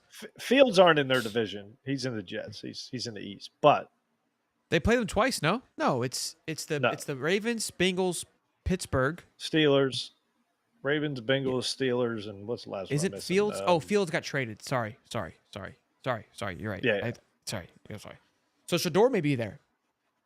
So much movement happens. Pick is in, boys. Here we go. I like edge. Give me the Marshall cat or James, Tennessee. Someone said Shamar. I could see it, but I'm not sold on that guy. I'm not. I'm not sold on him either. There he goes, Shamar Stewart. It's not sold on it. Look, I think production. Yeah, I mean, he was the second best edge behind Abdullah Carter. So on paper, it's a win. We have our preferences, but ultimately we were right in the position group. I think it's still a good pick. I mean, you just hopefully you get. I mean, look, he's 6'6", 250. Talk to me, Cody. He was my number 6 edge rusher at Texas A&M. I mean, yeah, he runs a versatile scheme, high potential athletically, long arms, everything you want, but kind of a bit of a tweener. Yeah, he's 6'6", but you gotta have more than that. He's 267, and he's gonna have to work on his double move. He's a one move type of guy. Motor's not white hot. It's kind of okay. He's a day 2 pick. He had 4.5 sacks in 3 years. What the hell are we doing? Like, why are we I don't give a damn how athletic you are. If you can't get sacks in college, how are you getting sacks in the NFL? Yeah. And if I'm the Bengals, I have to take a better pick than this. He doesn't have the best hand fighting either. Look at his hand fighting. It's not very good. He's using raw athletic ability, and that's not going to work at the NFL level when you break down his film. He's okay. Is this one of the guys that popped off and just looked like a freak in the combine? He was a freak combine player. He was a freak combine guy. Yes. I hate when that. That's exactly what happened. Nuts. I hate those guys. Terrible. Just it. Listen, I can. You send me out there and I'll look good against air, buddy. I can tell you. Look, he knows he's packed up because he's a day 2 pick. He's so jacked up. He's a day 2 pick, and he got picked in the first round. He just got the 5th-year option. What more do you want? Bengals going to Bengal. Whoever runs their defense has no idea what's going on around here. I mean, these guys are clueless. I think it's a terrible pick. I need more production out of you. If I'm picking you in the first round and my defense stinks, I need somebody who's safer than that. I can tell you. I'm glad I'm not the only one griping, because everybody said I was salty about reaching. This is the ultimate reach. He's a day 2 guy. I think this is a bad one. I also agree. I think it's a bad pick. The Georgia kid, I felt a little bit better about because he's from Georgia. Well, Texas A&M. You got torched all year. Williams is a good football player. Williams actually had production though, and I get it. He plays for a better football team, but you can see when you watch his play, you see him. He gets his hands up. He's 6'5". He can bat balls down. Like Stewart, he doesn't. To me, he just doesn't make enough plays for this to be taken. Motor's not hot enough for me for the first round pick. He doesn't have that white hot motor that I'm looking for. I also agree. It feels weird. It's just like there's the head coach. He doesn't even look like he's not even shaking hands. It's a flop. There he goes. Look, I like that. Look, he look. doesn't. Hey, you remember a couple of years ago when the Lions were jumping up, like the whole place was jumping up and down about Gibbs? Look at them. That guy, the guy in the white that scouted him, he's like, what the fuck did we just do? That's a professor. That's me. I'm like, what the fuck? Looks like the Atlanta Falcons war room when they picked when Arthur Blank had to go talk to him because they picked the quarterback. Yeah. What are we doing? We just signed Kirk Cousins at $62 million. I felt like I was watching Draft Day, and he's like, "Get him on the phone." I want my picks. I want my picks back. I feel like this draft hasn't had. I mean, look, I don't anticipate any sexes, but not much movement, not much up and down from anybody. Nobody's really chomping at the bits. It's still a lot of talent left, and the Seahawks pick is in. Where are we going here, Ty? I mean, this is tough because it's a weird team. It's a weird team. They have no DK. They have no DK now. Lockett's gone, so the only person they have is Jackson Smith-Njigba. Matthew Golden makes a lot of sense in this slot. I definitely could see him getting picked right here. You don't even really have you have Sam Darnold. You got to give him some kind of weapon. I mean, Smith-Njigba's it. That's all you got. So you better go get a wideout. Matthew Golden. It could be Luther Burden. Matthew Golden. There you go. And no, it's not in. I'm just saying. I'm saying that's you. Oh, okay. Oh yeah. What am I talking? I wasn't. Give me Jaden Higgins here.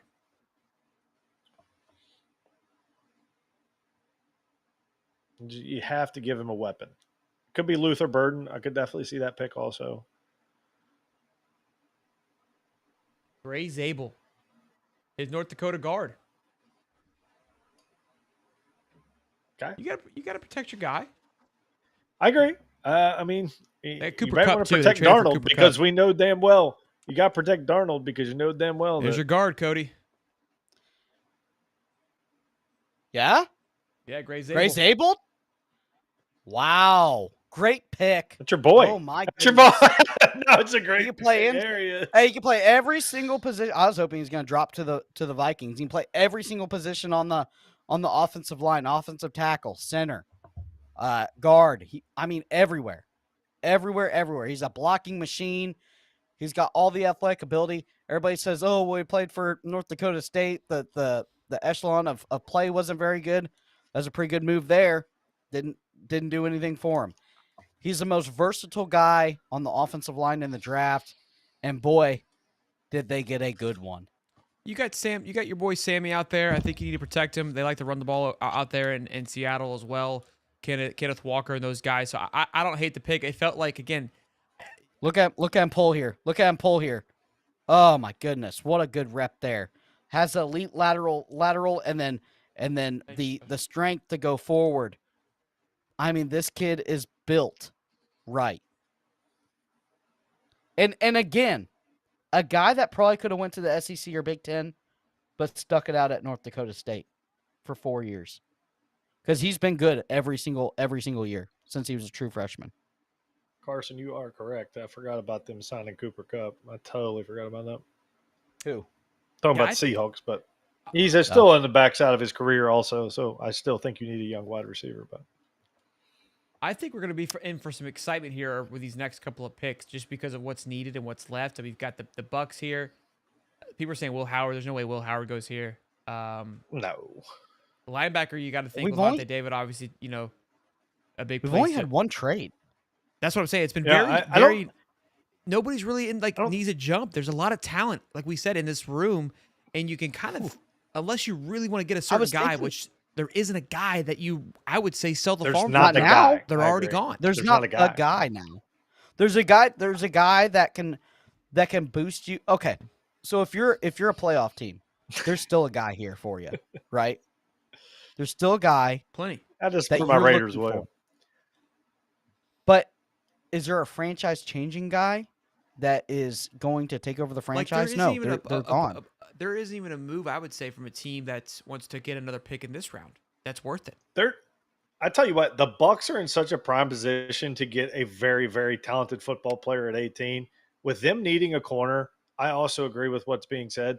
They need a corner bad, and they could get the pick of the litter. They got two of the best number one on the board corner in the nation. Will Johnson? Yes, just sitting there. Will Johnson, Barron. I mean, both of these guys can play. It's what whoever they prefer more. But they're sitting in a prime spot to go ahead and take one.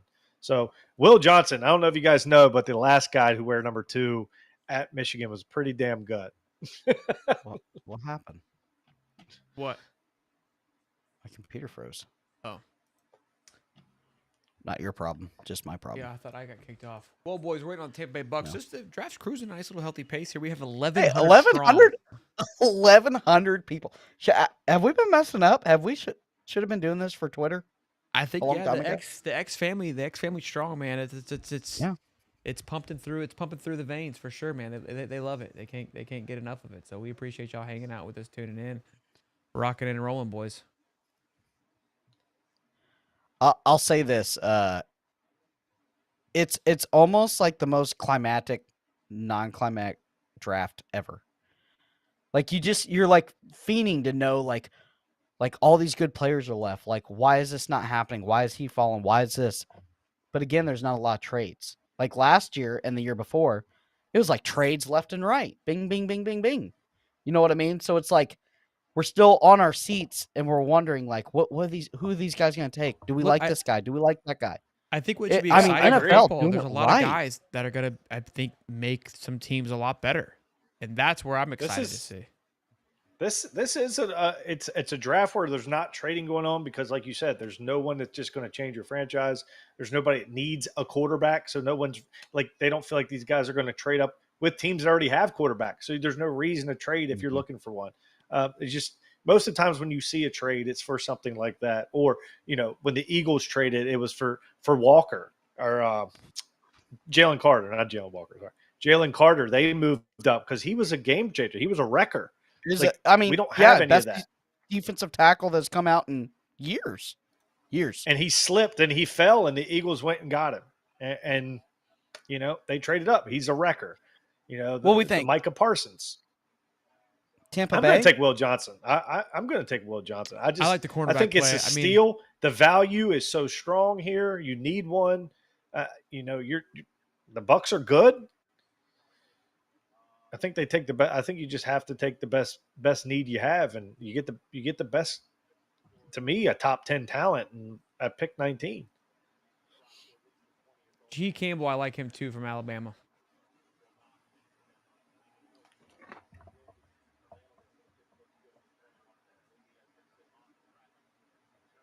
What do they need?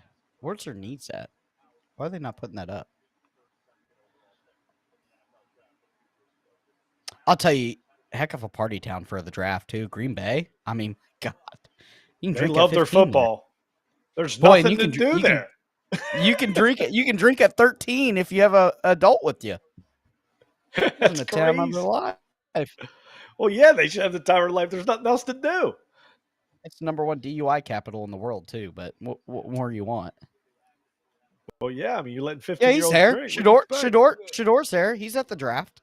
Oh, He is just he? wasn't at the draft room. Yeah. He, He's he not in his also room. he also might be there tomorrow. Yeah. Boy. I'm not hating on Here we go. Shador. I mean, he's a very good quarterback, but we'll see.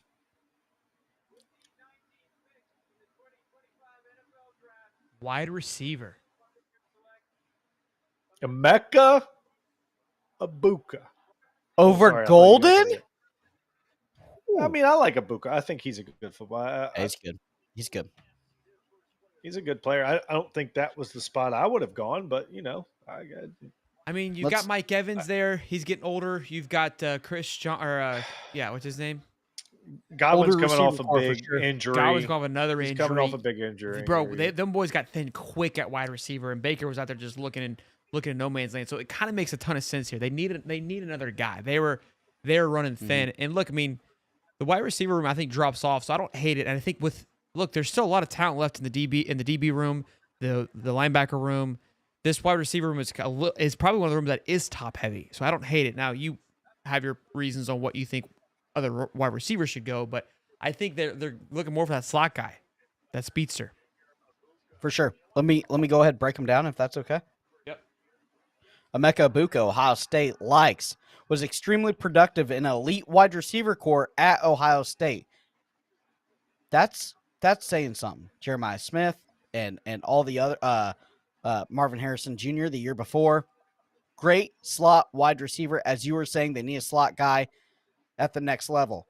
Other great Ohio State wide receivers make it an easy pick, saying that every single one seems to turn out.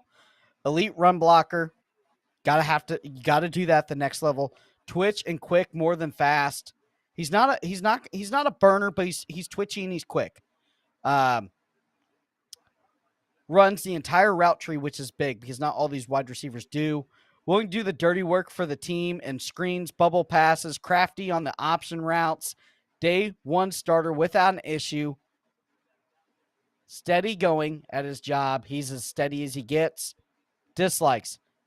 He's not a franchise changer like we have talked about. I put this in my notes. May end up as a slot only guy. That's okay for him at that position there. Beating man coverage is still unknown because obviously at Ohio State they had all the free releases with Jeremiah Smith and company. Yak is questionable, tends to fall down after contact, not great at breaking tackles from bigger players. That's my breakdown of Emeka Ibuka from Ohio State. Hope you guys enjoy it. I think Emeka Ibuka is a great football player. I think he's going to do well in the slot. I think they're going to move him around very well. I just think that the Bucs should have gone a little different route, in my opinion. But with wide maybe there's stuff I don't know. I just think they should have gone corner. I just think they're old. The wide receiver core is old though. I mean, I get it, but Mike Evans has still been productive. He hasn't 1,000 yards all the time. I don't know the seriousness of the Godwin injury. Do not get me wrong, but they had some young guys step up last year. I don't know. I'm not. I think you need a defense more than you need an offense. And I understand that, but here's the thing about a wide receiver. Wide receivers are getting paid through the roof. Here's the thing with taking them in the first round. You get the fifth-year option. And that's big. I agree. For a franchise trying to win a title. They drafted Jalen McMillan last year. I thought, he was still – it's his rookie year. I thought he played very well considering the situation. Maybe they're just trying to I thought they revamp the had whole wide bigger receiver needs. core. Thought they had bigger needs. I agree. I have to agree with you. Defensive side of the ball, they definitely had bigger needs, but it's tough because wide receivers and cornerbacks are kind of getting paid the same. They are There's getting more paid big elite bucks wide now. receivers. I do agree. Yeah, there's more elite wide receivers than there are cornerbacks. So I think that's what they were banking off of. Hey, we get 5 years with this kid on a contract, on a cheap contract, a rookie. They've got a late contract. second round too. I was looking to see maybe they've got it earlier on and they can kind of go and get some guys. They could trade up. They could. I'm kind of getting ahead of myself. Go ahead. You're good. The Browns might have just did some magic. They obviously rotated. They traded They have the first pick overall in the second round. Then they have the 4th pick as well. And we see how this thing's unfolding with how much talent is left on the board. They're building it. They're trying to build. Yeah. They're doing it the right way. They're doing it the right way. I have to agree. Here's the thing, too. Guys, when you say cornerback, right? Let's look at the cornerback board right now. Who did the Browns pick? Pull it up. The Browns took Mason Graham. Yeah, I was not a fan of that. They're in a dangerous place with what's left over right now. Okay. And so we're talking about second rounders, right? Possibly going to be here tomorrow. Well, nobody's taken Jahid Barnes. No one's taken any. Texas. No one's taken Any. Will Johnson from Michigan. No one's taken Thomas from FSU. No one's taken Ravel from Eastern Carolina. No one's taken Jason Marshall Jr. from Florida. I mean, Darian Porter from Iowa State. I mean, the Kentucky kid at number 7 on my draft board, the fastest kid running a 4.28. Nobody's taken him yet. So why trade up? Because they're not a Sauce Gardner. They're not a Witherspoon. It's so you're defending the wide receiver draft then, the pick, because you just yeah. I agree. Yeah, I think it was a great pick. I think they were thin at wide receivers, and I think the depth in cornerback and these other positions is there this year, and just how they're playing the board. This Correct. is 4D chess, guys. This is 4D chess. They have to go and wonder what everybody else needs. And if you don't think they've watched and they've done, this is a multi-billion-dollar business. They know exactly what they're doing. They're seeing cornerbacks are not they're falling right now, and you can go get a great one in day 2, or you can trade up if you have to have one guy that you really like. You can trade up, and you can go get him. I think we're about to see the Broncos take a running back. Now, which one? I don't know. I know everyone loves Marion Hampton. I'm a big Henderson fan. I love what the kid does. I just think that the Broncos used like 3 or 4 different running backs last year. Yeah. And I just think they need a guy. Yeah, they don't lack have identity a back guy. there. I think they go defense. Once again, they could take a value pick here. I could see Sean Payton take it. Cornerback isn't like you put somebody on the other side of Surtain, and all of a sudden, like, hey, wow, you have or 2 Golden. dominant corners. Golden's was sitting there waiting. You know, Sean Payton loves to sling the rock. Bo gave you hope to go good on the other side of Cortland Sutton. I mean, that's a huge spot. Cortland Sutton was a great football player last year. Reaching. But, like Marvin Mims stepped up a lot last year, and he started looking like a football player. So, I mean, it's interesting to see what route they go. Dog. Golden's elite. Just you know that. I think Golden's fast. I think Golden's very good route runner. I definitely think, him going to Texas, transferring from Houston to Texas for his final year was very huge for him. Got him recognized, showed his ability. Where he wouldn't have got that recognition in Houston. So that was a big, big move for him. And I do think that he is probably the most talented receiver left for sure. DB. Oh, good pick. Great pick. I mean, you're getting a top 5 cornerback. Let me go ahead and break him down. I'm lost. Barron, Texas, likes aggressive downhill cornerback, ball hockey, physical, great on open field tackling, quick trigger, one of the best zone cornerbacks in the draft. Position versatility, being able to play cornerback, outside boundary, safety, and nickel. One of the better cornerbacks in the last couple classes. This kid reminds me of Gonzalez that came out a couple years ago. That's how good he is. Dislikes. Not a lot of man-on-man reps. Not his fault, but I don't know if he can do it because we don't have a lot of tape on it. His quick trigger will get him beat on double moves at times. Can get caught looking into the backfield. Mirror wide receivers sometimes struggle. More instinctual than at 5'11", smaller frame. Ty? First of all, I love this guy. Him and Will Johnson were by far my 2 favorite corners in this draft. They got a steal at 20. and it was a need. I may not have been, but it was the best player, and it was a need. So great job, Sean Payton. You put somebody alongside Patrick Surtain on the other side of that football, and all of a sudden that defense starting to look like a wrecking Drew crew. Law? It's not just Zach Allen. they got talented over there. Oh, they're loaded over there, Denver. I hate because I'm a huge Raiders fan, and now I'm just getting annoyed by their defense. But what do you think about the value right now at 20?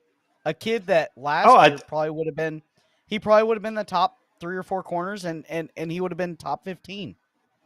Yeah, there's no doubt about it. The value, like without a corner coming off the board, and you slip to the spot, which is why I thought the Bucs should have drafted one. And that's why I thought it was the value you get with these football players. When a team's in front of you don't need them, and then they just keep falling. It's hard to not take the value, and I feel like the good teams do, and the bad teams don't. Sometimes you should just take the best available sometimes. With the defense that was seems like the stout Broncos last year, did. I mean, Denver just absolutely suffocated people. It reminds me kind of how the Eagles And they just stole. They stole the draft again. I mean, they steal a guy. It's like we talk about what good Philly. coaches do. Like it's how what these organizations do. How these guys drop to Philly all the time, right? We talked about last year. It's just like Philadelphia is great for it. They always. There's one time I can say Philly took the wrong player. We saw a phone call. Jackson Dart was not there. We saw the Pittsburgh guy on the phone. Shador, they showed a screenshot of him. He was not on the phone. I hate when they do that, but we could be seeing a Jackson Dart to Pittsburgh here, which would put it at 2 quarterbacks in the first round. What I was saying about Philly and good organizations, there's one time where I say they screwed up, and it was when they passed on Justin Jefferson for the dude out of Jalen Reagor. It was the worst. Cody, I can't. Can anybody hear me? Okay. Sorry, I was talking to my buddy. You're good. He's in.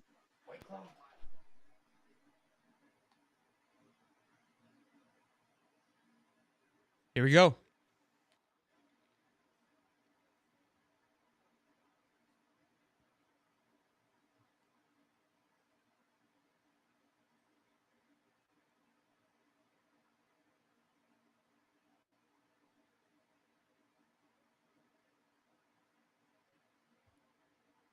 DT. Harmon. The quarterbacks continue to drop. Wow. I'm telling you, I've been calling this for great pick. Months. Great pick for them. Oh yeah, I mean I thought the Cardinals should have taken him, but that's not who they wanted. So Harmon Pittsburgh fills what they always have, defense. Now you put him inside in the middle. You have J.J. Watt on the outside. Oh, my gosh. These guys just always seem to get players. We knew Tom. I told you guys, Tomlin was never going quarterback. It was defense from the moment the draft started. I wasn't concerned with that at all. For sure. Yeah, the one time they took a quarterback, does anybody remember who it was? Big Ben? That was long before that. Who was their last quarterback? Pickett. He's picking. Yeah. Look at that. They didn't want that mistake again. Look at that. JPJ, a guy I loved. Fitzpatrick, loaded. So let me go ahead and give you the spill on Harmon. Watched a lot of Oregon ball because of Derek the Duck. Harmon, when healthy, absolutely incredible. Can get push up the middle, great hand fighter, great hips, lateral movement and speed, elite. My only knack with him is the health. The injury bug has hit him a couple times, and he's not being able to withstand that Big Ten conference this past year. I will say this though, you're getting a pass rusher and a run defender in the defensive tackle spot at a great value. I think he was actually the best pass rusher out of the bunch, out of all the defensive tackles. Yeah. On the interior. Big bull rush. That's what I was talking about up the middle. There's nothing worse than a quarterback than pressure in the lap, and Harmon can give you that. Congratulations, Derek Harmon and Derek the Duck. getting to see another guy getting drafted for High Top The Sports only Oregon. person that Harmon couldn't stop plays for the Raiders. Ashton Jante. Yeah, a little tough in run defense, but that defensive line was a little suspect at times for Oregon, and that's what got him killed. Yes, it was. I also agree. I mean, Ohio State. Whew, boy, that bowl game. Boy, that was. Oh, rough. you still Keep in got mind, boys, Ohio State? the Steelers made a playoff run last year. They just missed it with really no quarterback. They don't care about. No, they offense. made the playoffs. They got they're like, smoked. They play it like Houston does in basketball in the national championship. They don't care about scoring. They care about stopping. They care about. While I have you, Hort, the most overrated coach in the history of the National Football League, Mike Tomlin. All I do is win 8 games, 9 games, and make the playoffs and lose every time. That's it. Oh, That's all he don't know. does. Does he have a Super Bowl win? Long time ago, buddy. Look what they've done over the Mike past. McCarthy might be the biggest overrated. That's who I was gonna say. Big Mike. Mike McCarthy. Not a big Mike McCarthy guy either. I can tell you. Hey, Not a big fan of either one. and then for college football, Norvell and Willie Taggart. Yeah, you've had two bad. Well, they're not overrated. They're not expected to be good. We just pay them like they are. There's not a defensive lineman that would start over Florida from the Florida State team. From your guy. But no, it's not No his guy. defensive lineman. No defensive lineman would start from Florida at FSU. That's from Bud Elliott. That's nothing to do with Ty. But Bud Elliott, you're an insider. He's not even an FSU guy. He's like a CBS guy. He's something. He's an FSU guy for sure. Yeah, but he's not like an FSU insider. He's a Let's beat get to these reporter. damn Chargers. We might see a golden off the board here. Tight end. I don't know. Wide receiver, Actually, D-line, no. I don't think that. impact, I don't think they take a. I don't think Harbaugh's taking a wide receiver. I mean, they hit McConkey last year, and Quentin Johnston's still out there on the. We see. Still, Could we the jury's see, still out on Quentin Johnston. a running back? He likes to run the ball. They signed. Well, Najee Harris. they just signed Najee Harris, so I don't think you see a running back come off here either. I think they're going to Defense. honestly. He might just take Will Johnson. I mean, he might take his guy. I mean, Will Johnson. Yeah. He recruited Will Johnson. He knows Will Johnson can play. He might not even be in need, and they just take him. There's an offensive lineman from Michigan too that is there. I think in the guard position. I mean, he knows how good he is. So, I mean, he might just say, hey, he's the best player here. Let's just do this. I like Golden here. I say- think you got to go wide receiver. I felt like last year Herbert was just struggling to get to the ball. Mike Williams, I'm not a fan of. Lab McConkey was great, but he wasn't. Well, Mike Williams is on Pittsburgh. It's Quentin Johnston and McConkey. Those are the two guys. Yeah. I'm reading right here. They signed Mike Williams. Did they re-sign him? Because Yeah. I'm pretty sure they traded him last year. They traded him to the Jets, and then I think he went to Pittsburgh or something Yeah, they like signed him that. back. Matthew Quentin Golden. Johnson's Well, been they- an absolute bust. They got to get it right. Well, then here. they just stole that because I'm pretty sure they traded him for picks. There was a 96% chance that Shador be drafted 21st. Wow. Yeah, he's dropping him and Dart. Well, I Great think just value the of the quarterbacks quarterbacks. are. Been saying it the whole time, boys. Shador, no bueno. I like Dart over Shador, actually. The only reason Mel Kiper is hyping him up so bad is because I'm sure Dion told him to. And if y'all don't remember when Mel Kiper got in trouble for taking payments from people to hype them up pre-draft, what a joke that is that he still has a job. Oh, yeah, you never heard about that? No. He was taking payments from he was taking payments from kids to hype them up and to make them look good and put them on their best available to improve their Again, draft stock. why the professor is better than Mel Kiper for reason 12,000. The professor would never. I would never. Never. No, I would say get back in the lab. Go learn how to. Hey, you got short arms? Go work on your inside inside hands, maybe a little bit. But the fact he still has a job is a joke. That's like gambling on fights, and you work for the UFC. Yeah, I mean that's like taking payments and when you couldn't in college. I mean, what's trading. the difference? He's insider trading.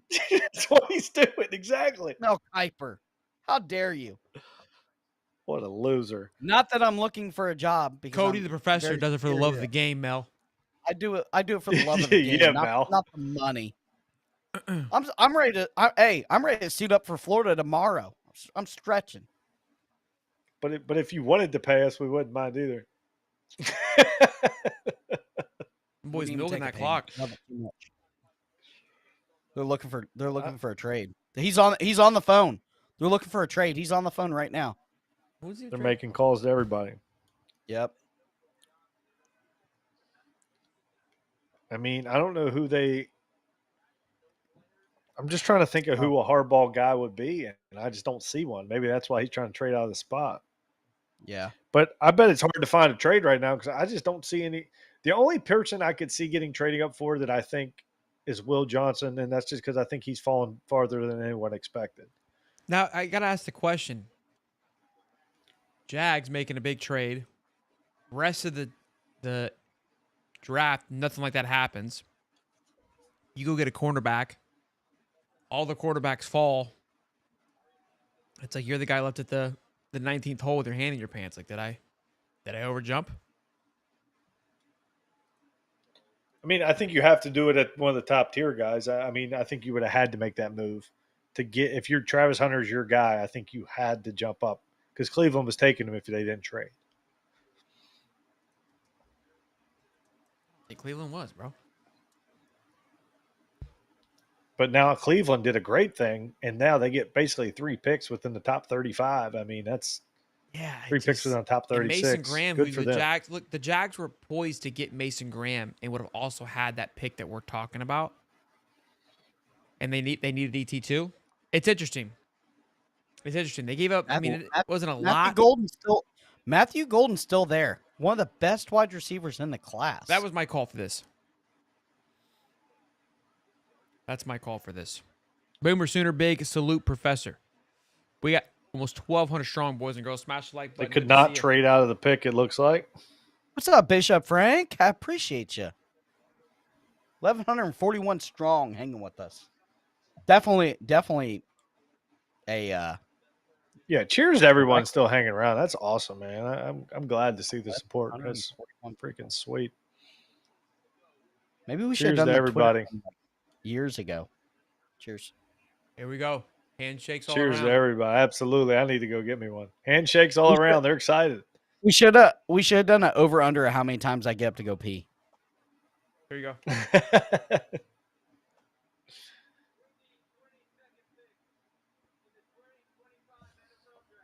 Running back. Marion Hampton. They're going to run the 2. Wow. Harbaugh likes to use 2 guys. I mean, we said that, right? We said running back was an option. I just thought they wouldn't with having Najee, but there you go.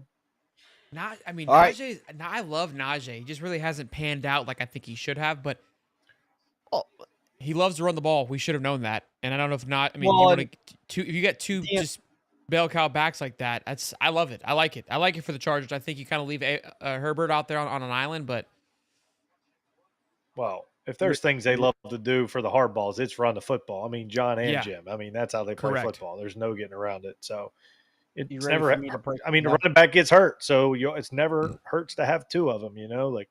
And they run 2 running back systems a lot now in the NFL, and you get.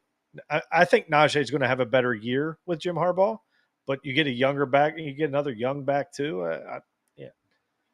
They weren't in dire need of anything, in my opinion. So. Good pick. Good to go. Marion Hampton out of University of North Carolina likes physical at the impact, drive forward for yards, even if stopped by tacklers, always leaning forward, always falling forward for 2 or 3 extra. Catches out of the backfield, good, not elite, but good. One cut type of runner, 3rd down and short, elite back, big, physical, north and south type of runner, NFL frame, can run out of the shotgun also. Something they may do there. Dislikes. Not sure if he's a home run speed at the next level. He's not a home run hitter probably at the next level. No bounce side to side, and at time lacks vision, running into the back of his blockers. Can run a little bit with a pad level high. They'll fix that. And that's it from Amari and Hampton. Packers are up now. Hometown pick. This place is going to erupt here for Green Bay. They'll take somebody stupid. Yeah, cheers to the Packers fans for. Hey, they'll take like last year. They'll take a second string Iowa defensive end that won't pan out. Vikings sticking and picking here, which is surprising. I'm thinking Minnesota. I just don't think that anyone's looking to move. I just don't think anyone's looking to move. I think we're just sticking and picking, which I enjoy. Yeah, I think.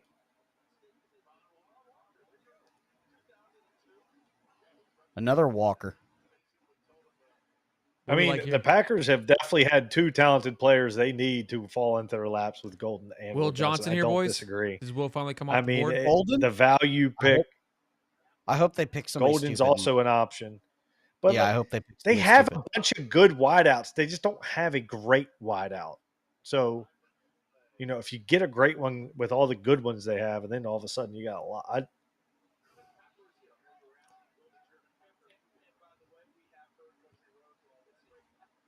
Pick somebody stupid. Pick somebody that nobody's heard of.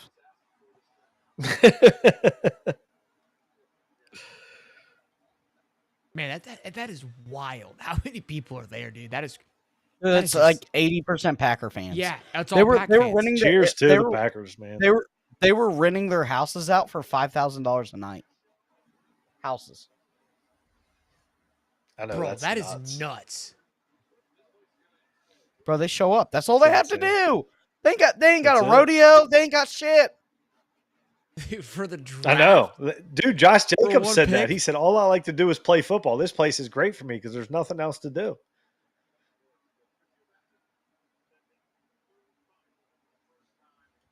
They could use a running back, defensive tackle. I don't think I've seen TJ Slayton. They lost TJ Slayton, a former Florida Gator. I don't think I've seen a draft like this. Like, this is just look. They're gonna milk the clock out too. You know that. Look at these last few teams here, just milking it. Oh yeah. James Pierce, they're talking, should be on the board right now, dude. The amount of talent that's still left on the D line is wide receiver, D line, bro, offensive tackle. I gotta be honest. I don't love the wide receiver room in general. I'm safety. Not sold. We haven't had a safety taken. The best safety's still on the board. Quarterback. Malachi. What more do you want? Well, I can tell you, the best quarterback is still not on the board because that was Cam Ward. But I'm just telling you, Shador. People saw what I saw. My goodness. Everybody keeps saying saw drink what beer, I drink saw. beer. But Cody needs water. Yeah, no, dog. I got to pee every 20 minutes because I got drinking so much beer because you keep telling me you drink beer. Yeah, Will Johnson's still available. Malik Starks is still available, or Malachi Starks still available. I mean, you're getting at this point in the draft. Don't trade anything because you're getting elite talent, great talent for value. Everywhere. Oh, Nick Emmanwori, he's also good. I mean, there's another James guy. Pierce still available. Mike Green still available. Derek Carmen's gone. Prince Umalan still available.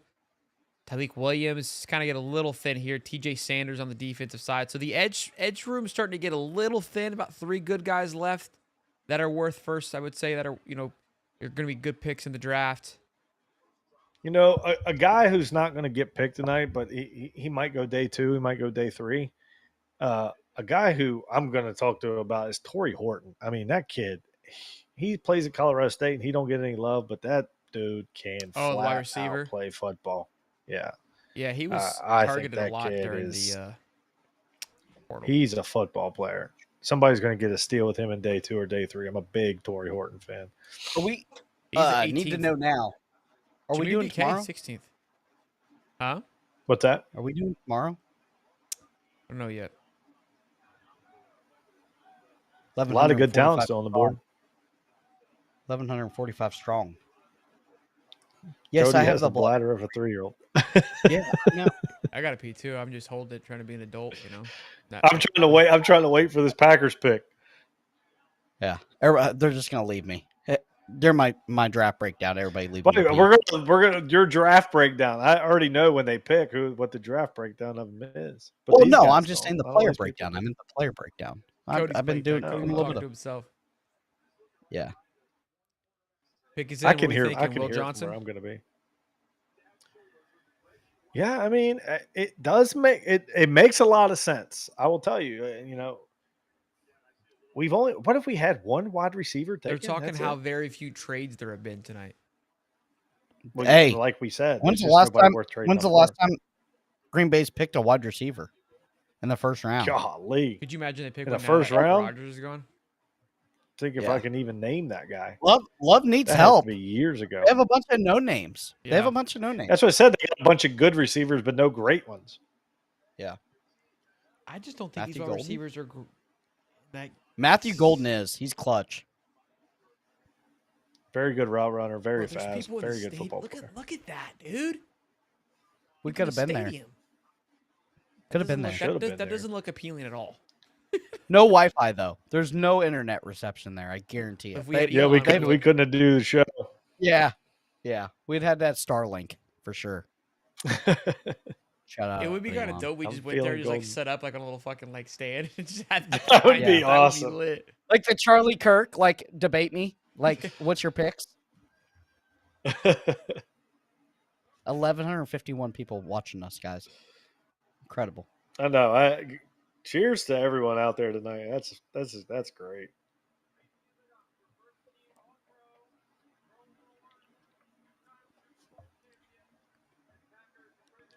We're all sitting on the edge of our seat, waiting for them to tell me who they picked here. You're sitting on the edge of your seat because you got pee. Not too many surprises either. No, Yeah, I mean, nothing to- more. Like no Penix picks. No. Yeah, No. hasn't been any surprises. Look at all the phones. I can't stand that. Like, who are you gonna go show? I got to see You the got the same Packers. shot as I got a 30,000 video. people. Yeah, I got a video of the GM for the Packers picking the pick. So does everybody Yeah, else in the so does crowd. ESPN. Look at all the phones. Is this Gutekunst? Or is this the president?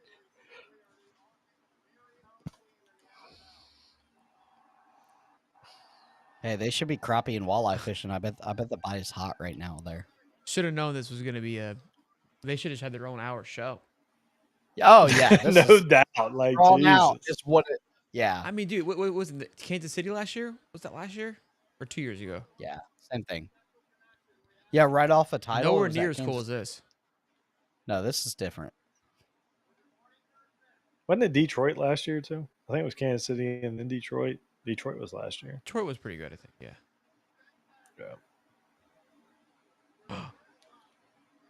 Wide receiver, Matthew Golden. There it is. Hey, baby! Bro, since 2002, he Texas. said. Matthew. Yeah, 0-2. Golden.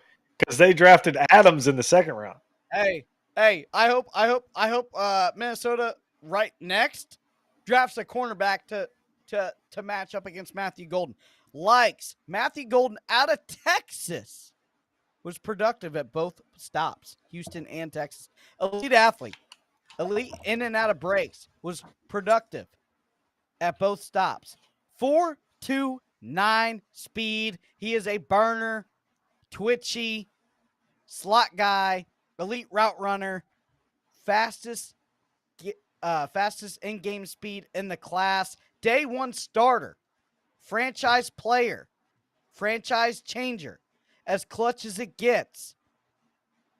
Great coupled with pre-snap movement, bigger body than most of the NFL wide receivers in the class. Young at 21, dislikes, had a rough first couple games with drops, ball tracking not good in the first couple games. Screen game could have been better and blocking. The multiple 100-yard productions this year is way down from the year past. Yak is a concern at the next level. Only forced 8 missed tackles in 2 years. But Matthew Golden, the clutch wide receiver, goes to the Green Bay Packers. I'm sure my dad is about to text me. Great pickup. Vikings are in. I mean, what's kind of be sick is like being. I gotta call dad real fast. Being picked in your home, like the team that you're gonna be playing for. Like the energy is electric. I can only imagine. Like that's only one player gets that, and I mean that's one hell of a place to get drafted in. They were nuts. I mean, that place was electric. Aaron Rodgers is punching air. First time wide receiver been drafted since 2002. Vikings are up. It sounds like it's a Will Johnson. Pick's already in. They didn't even waste any time. They were been watching the show, Cody. I hear you. Everything I said. Look at this.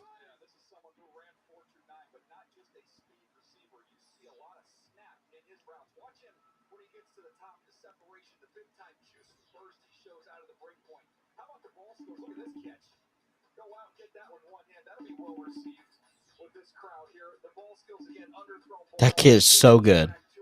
God, and I got to face him every year.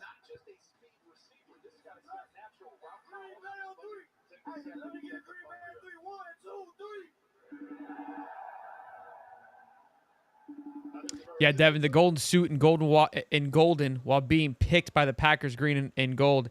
It's perfect. Yeah. I mean, you couldn't have drawn it up any better, man. That was cool. That was cool to see. Unreal. The energy was electric. I mean, that was how do you not love that?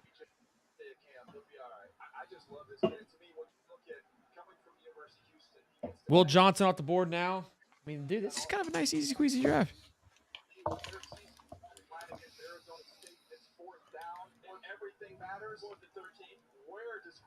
be right back. Golly, what a big pick. And they had to do it because they have a bunch of no-name wide receivers. Now they got a guy that is going to be a number one wide receiver and a franchise changer. And Matthew Cody, Golden, who we like, buddy? Number one wide receiver in the class. I mean, DB. Are you guys going to steal Will Johnson? Are you stealing Will right here? We need offensive line help. I don't know who they this take. Is the now. Ashton Gianti, boys. I can't find the damn thing. Cheers to Ashton. Oh, boy, am I stoked about what's going on here.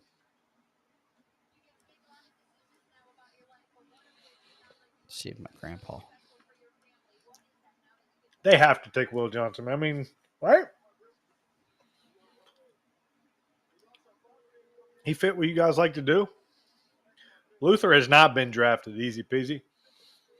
No. Luther is still on the board.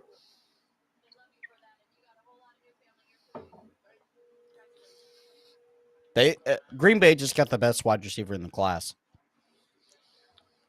About time they picked one. At 23. At freaking 23.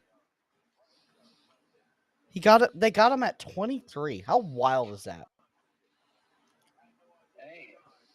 Grandpa! Did you see it? I'm live, so don't say anything crazy. You got the best wide receiver at 23. The best. We got the second best wide receiver. No, you got the best. You got the best. You think so? Oh God, yeah. Matthew Golden is as clutch as it gets. 4.29 speed. You guys are going into another level. I love you. Vikings are making their pick. I heard that. Yeah, I like the pick because Green Bay's best receiver has been banged up a lot. Grandpa's dialed in over here. We really need a receiver. So I know it. Congratulations. I love you. In. Love you too, Cody. All right. Thanks for calling. No problem. Bye-bye. Lifelong Packer fan there. Hey, Minnesota goes and gets our guard that we need. Oh, you're okay with this? Donovan Johnson. Oh yeah, absolutely. And Houston's trades Yeah. pick to the Giants. That's what this could be the dart. This could be the dart or Shador. Here we go. Donovan Jackson, the second best guard, and the minus the kid that went earlier. He's the second best guard. That's what we need. Hey, are the Giants so going to bad. get Shador? It's Shador or Dart. I think it's got to be. Who else can it be? Ooh, they might.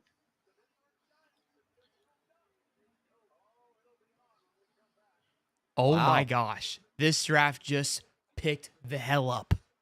Hey. Your Vikings did This has to absolutely be. nothing. Complete waste of time. Thanks for nothing. Oh no, they got the second best guard in the and Yeah, go in the go draft. guard your 6'1", 185-pound quarterback to throw to absolutely nobody. You're right. What do you mean? Absolutely nobody. Justin Jefferson, Who's that? Addison, Hawk. What more you want? I can't believe you're hyping up this pick. It's a good pick. We need a guard. I told you that. You needed a I thought we corner. were trading out. We do No, need a it corner. was damn Will corner. Johnson. Hey. It was Will Johnson. Here's the Late thing, in though. Why go get a corner now when you can go get a corner later? Look at all the corners left. We've only had one corner taken. Really, we had an athlete and a What corner did- taken. What did the damn Giants trade to get into this damn slot? It's gonna take a minute for them to for it to produce. Damn, that's kind of Giants tough, get man. Milroe. I didn't think about this. They throw this massive party. It doesn't get picked. It's in.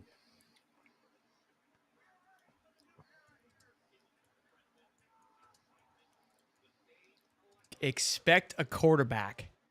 Well, no shit. I love when they tell. What else would you trade up for? There's nothing else to trade up for. It has to be a quarterback. Well, why trade Which up? one is the question? Why trade up? Is it That's- Shador or Dart?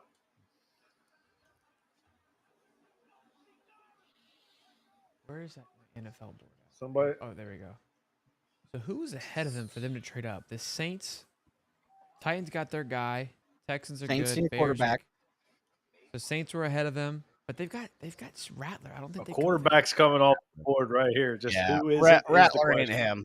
Sorry, they got somebody they like. That seems weird to me because they just swapped their second pick in the second round, right, with the Texans, right? So ahead of them would have been the Browns. Doesn't need a quarterback. The Rams. I mean, I guess the Rams, but no way the Rams go. I mean, the Browns definitely need a quarterback, but So they could probably. I mean, I guess that was the only person you're trying to trade ahead of because nobody else is taking a quarterback. first of all, the Giants need to roll out Jameis and make Malik Neighbors the best fantasy wide receiver in football. That's what they need to do. The Giants getting a quarterback here after trading for Jameis Winston and Russell Wilson's wild to me. Well, they signed them both in free agency. They didn't trade for either one. What quarterback's coming off the board? It's Dart. It's gotta be Dart. It's Dart. Jackson Dart. Everyone keeps saying Jackson Dart. So Shador isn't even the second quarterback taken. No, I told you that. I know, buddy. I've been saying this dude isn't going to get drafted in the first round this whole time. Something's up, bro. Those interviews must have been shambles. Dude, he's no bueno. I love Jackson Dart too. It's a dang good quarterback. I know you do. I'm not a huge fan. I'm not a huge fan of anybody in this class, but Cam Ward's the only one I thought had an opportunity to be really, really good. Yeah, I agree, Devin. I agree. There's the game against Florida is a big one for me. Me too. I watched it. It was awful. Well, their number one pass catcher was out. They had some other injuries on the offensive line. But like with the game on the line, he throws it up into no one through triple coverage. Like, what are we doing? I just don't understand the trade up. Who are you jumping? Pittsburgh? No, they've already win. Pittsburgh would have had to jump, and they would have had to jump. Here's who's in front of Pittsburgh wouldn't trade up a Here's who was quarterback. in front of them. The Rams, Baltimore? with Yeah, they Lamar got the Rams. Jackson. But the None of Rams, these- I don't know okay, if the Rams were okay. even. Cody, none of these teams, the Rams, the Lions, the Ravens, the Commanders, the Bills, the Chiefs, or the Eagles were taking Maybe a it's not quarterback. quarterback. Maybe it's not quarterback. It's quarterback. They were probably trying to jump Cleveland in the second because Cleveland now holds the first pick in the second round, right? Yeah. That's the only thing that makes. Makes That's the only one that makes sense. So if that's the case, then Cleveland better take Shador for your reasoning to make sense. I just don't see it. But either way, like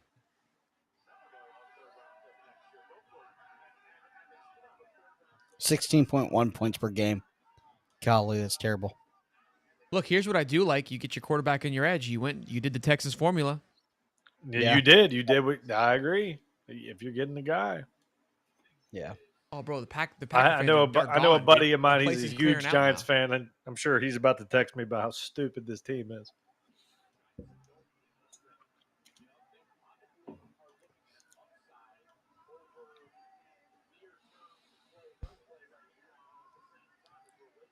Come on, Giants, give me something, you bums. If it is Jackson Dart, that's a better pick over Shador, I think. It's Dart.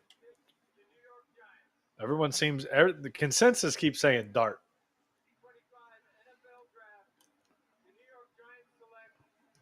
There it is. Here it is. Jackson Dart. Great pick. Great pick. Shador boy, how bad were your interviews? Woo! Great pick right there. I'm shocked. They just got their quarterback of the future. Now Jackson he can Dart. step back and learn behind Jameis after Jameis throws for 52 touchdowns and 48 picks for 13,000 yards. Yep. Here's the why I thing. like Let's it. go ahead. Here's why I like it though, break it real down. quick.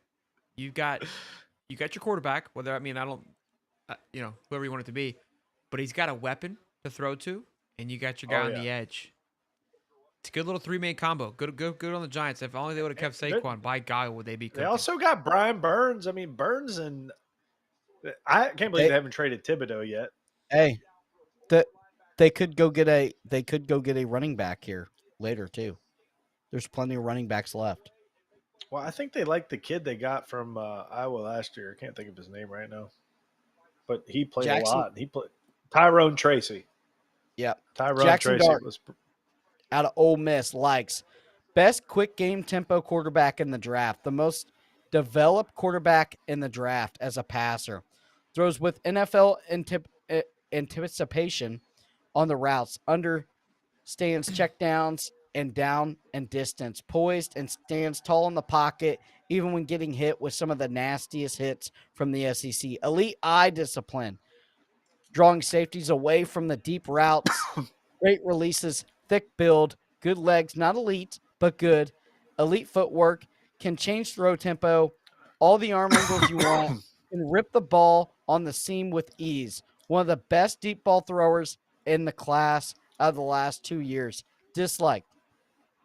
Not as elusive as other quarterbacks in the class, takes a lot of unnecessary hits. Sometimes it gets a little bit mentally edgy. At times, fades out on the big games. That's one thing.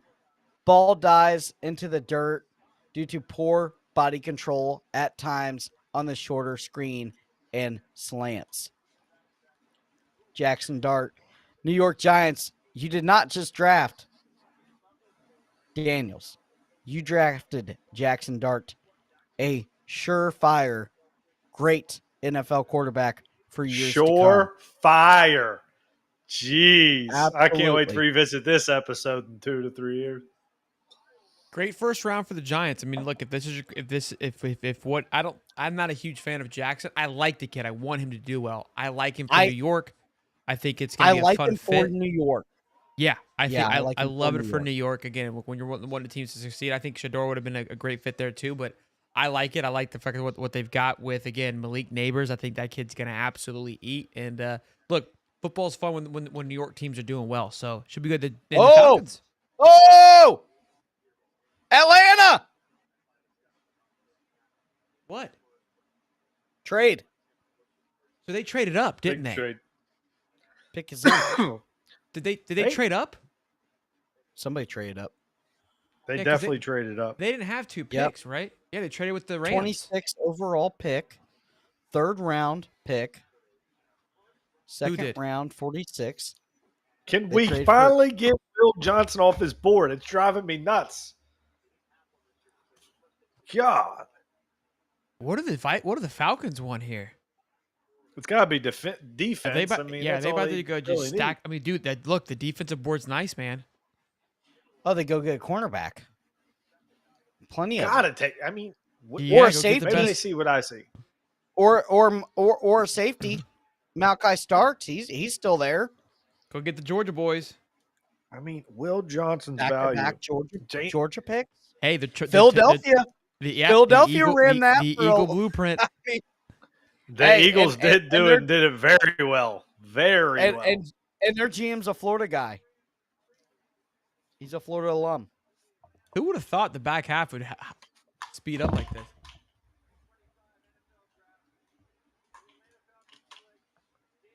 Oh, I love that. Oh, edge rusher, Tennessee. James Pierce Oh! Jr. That's James Wow. a steal, bro. Pierce Jr. What He's a a baller. steal. There's no getting around it. That is, hey, I love me some Falcons, boys. That's the ATL right there. The Braves. Now they take Walker and they get Pierce Jr. They're boisting that front, buddy. They're trying. They're doing things. Yeah. Let's go ahead and do the breakdown on Mr. Pierce. Elite hand fighter. Quick first step. Not as quick as everybody else in the draft. Ultra twitchy. Movement shows lateral speed side to side. Not just a pass rusher, but a great they run gave up defender. a first round pick next year for that. Sorry. That's crazy. That is They gave up They this, were they all gave up in. this 26. just about the same amount as old boys did for Hunter. Continue. Yeah. Sorry. Jesus. NFL traits, NFL frame. He's ready to go, locked in. One of those guys with a white hot motor. He will run a running back down. It doesn't matter if it's from the 1 all the way to the touchdown. James Pierce Jr. I think he was a little bit hindered at Tennessee. I can't wait to see him at Atlanta and what they do. A number 23 ranked on PFF draft board. They get him at 26. Good job there. Trading up. Now, That was there's a a couple healthy guys. trade up, unlike the Giants. There's a couple guys left. Mike Green from Marshall and Donovan E. from Boston College.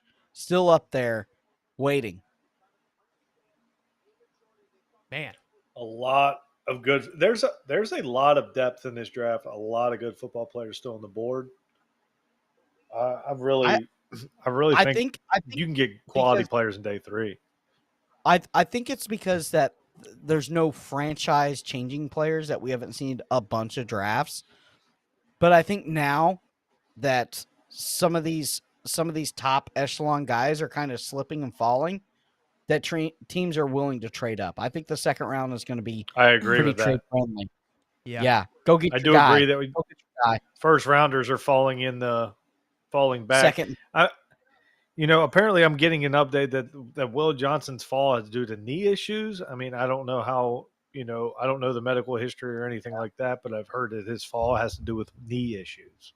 So, with that being said, I don't know his medical history. I couldn't tell you, but obviously you don't want a player with knee problems, but No. Well, you got Benjamin Morris, Notre Dame. You got Trey Amos, Ole Miss. There was a lot of guys in this draft. It seemed like that they were injury heavy. A lot of injury bug guys, and I think these teams are just not willing to take the chance on them. That's why they're falling. A couple of the cornerbacks. Amos had a tweaked knee after the catch against Badger during the Florida game. You remember that, Shelton. Benjamin Morris has had injury problems. Can't stay healthy. He's elite, but he can't stay healthy. The next guy up on my cornerback board is Thomas out of FSU. Very good. You look at the Eastern Carolina guy from the quarterback board at number 8, torn ACL. It's just a bunch of Jaden Marshall for Florida. shoulder injury. It's a bunch of injury nag guys. And why trade up for those guys, right? Yeah, I mean, there's a lot of risk, a lot of reward in it. Yeah. But I agree. Giving up draft capital for an injury-prone guy is not a good idea, obviously. Malachi Starks and Kevin Winston Jr. still hanging there at the safety board 1 and 2. Also, Nick Imioriani, or whatever, however you pronounce his name, Nick from South Carolina, that guy is large. He is a large, rangy guy. Can get up in the box and make tackles. I love that kid. Luther Burton Jr., he's still there. Jaden Higgins is still there. I have to agree with Gibson, Devin Gibson here. He said that Mike Green seems like a Raven, and I also agree. He looks like a Raven, seems like a Raven, might be a Raven. He's just hard-nosed football player. I definitely could see that pick for sure happening. 2, 3. Couple offensive tackles still available.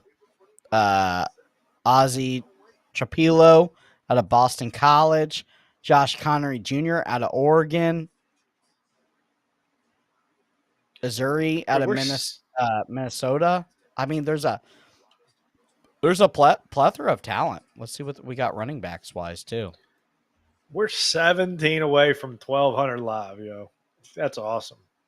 That's so wild. Cheers to everyone again. Cheers, boys. I was watching the 17, 16. I was watching damn camera. running back. Cam Scatabo still available. Cam, bro. Like Dylan, this is where I think the Jags can. I didn't want them to go get a running back because I felt like they can go get their guy later on. The GM for the Jags was talking. He's juiced up to get Travis Hunter. He should be. Yeah. Man. Doubt about I it. think, dude. I'm excited to see these grades for these. Let's see if they have a live grade. I think a lot of teams are going to get a lot of A's, man. There might be one or two that overreached. I but also agree. I think the defensive The tackles Falcons to me right now. Oh, A plus to the Falcons. all right, let's see. A plus. Yeah. All right. So Cam Ward was B-. Baltimore. Travis Hunter A+. Abdul Carr A. Will Campbell B-, which I think you guys would both agree on. Mason Graham C+. Ashton Genty B+. Armando Mimbo B-. Wyatt McMillan C, which I agree. I think that was a waste. Calvin Banks to the Saints B+.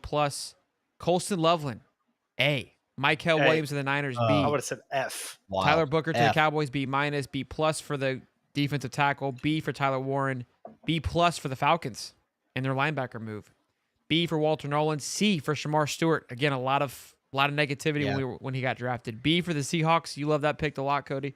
B- for Emeka. I think we kind of all agree. We felt good about that. Broncos B-, solid pick there. Derek Harmon B-, so solid pick there. Omarion Hampton B. A for the Packers on their Matthew Golden. A++. C- for Jackson Dart. There, our boy goes. Just plug it into the good old-fashioned Ravens defense. Like we said. I mean, the Ravens just always how do they get their these guys. guys. How? Well, we just watched it. It's so annoying. It's like the Eagles. Golly. Wait till the They Eagles. just pick The Eagles the are gonna have best one of guys. these guys too. The same shit's about to happen, boys. They And just watch pick what the best Lions are about to guys. do. What they're about to give old boy. Who's our lineman out there for the Lions? Hutch. Hutch. Talk about Hutch. Who you about to tag team with Aiden Hutchinson right now? I don't even want to think about it right now. Look- Maggie All right, Green. can we, Hey, good thing you got your guard though, Coates. Hey, we're gonna need it. We're gonna need it from all that vicious pass rush from the Lions, because we know the Bears ain't doing shit. All right, let's go. Malachi Starks out of the University of Georgia. Likes best safety in the last 2 drafts. Market NFL ready frame, athletic and football IQ off the charts. Elite tackler, best run defensive DB in the class. Cornerbacks and safeties combined. Great hips, great burst, great in and out of breaks. Ball hockey, nasty. Alpha mentality, talks that shit, walks that walk. Elite trigger. Dislikes. Can be a little bit overly aggressive. Shoulder surgery. Angles can sometimes be bad and handsy at times. But look at all the plus that you're getting from Malachi Starks. Doesn't it just feel like a Raven pick? Yeah. Doesn't it just feel like it? Listen, it's a Raven pick, and you pair him up with Kyle Hamilton. Jesus, I mean, how? And they got a cornerback had a bad knee last year. TJ Tampa, I was very high on. That kid out of Iowa State, man-to-man corner. He's healthy. He's ready to go. Long, lean, mean, alpha. I feel bad for the pass catchers that go against this Baltimore Ravens defense. They're just nasty. Well, it's Jamar Chase and T. Higgins, so that they might have something to say about that. They're gonna get absolutely abused. Targeting calls left and right coming from this. Targeting calls left and right. If they take one bad hit, they're out. That's all it is. They're building targeting depth. That's what they're doing down there at Could we Baltimore. possibly be seeing a guy that fills the Ed Reed void that they've been missing for so long at that Absolutely. Absolutely. Watch his film. He flies around. He hits. He's got a couple targeting calls. I'm okay with it. He kind of reminds me of that Ed Reed player. I'm not comparing him to Ed Reed because that's not fair. Ed Reed's one of the best football players of all time. One of the best safeties of all time. But Malachi Stark seems like that guy. And under the hardball, man, it just feels like it feels like they got somebody who's going to be a superstar. And like I said, you pair him next to Kyle Hamilton. Oh, boy. A couple on the bird. Dylan Olive, as a Giants fan, I am no longer a Giants fan. Because he hates Dart. Not a big Dart guy either. I get it. Adul Carter, great pick. Trading up for Dart, not a huge fan of it. I like it. So it says here, Coach Brian was said to be the one pushing for Dart. That guy is a moron. I'm not a fan of him at all. And the fact that you let that guy make that kind of move is just beyond me here. They're trending. Let's see what other people are saying about the Giants here on the bird. Giants just took Jackson Dart over Shador Sanders. They've never beaten the black quarterback allegations. How do you think might about be that? A thing. Yeah. Blaine Claims says, "I love the Giants in the first round." I think we could agree. We love the attitude, the movement. It's just it just depends on whether or not you like the guy they went with, right? I think again, you didn't sell the farm to get him. Yeah, and you again you took the road that I've been preaching this whole time. I think the Texans were able to have a really good kind of just jump leap year with taking a phenomenal edge player, an elite edge player, and Will Anderson, and getting your quarterback that's able to go now. Look, Jackson Dart is a very feasible quarterback. I think he's probably the best quarterback they've drafted in the last 4 years. The last 3 quarterback draft picks. Am I wrong in saying that? I think I'm spot on. He's the best. I mean, Daniel Jones. Daniel Jones was terrible. Yeah, he's not and they traded the farm to get that. This is the thing.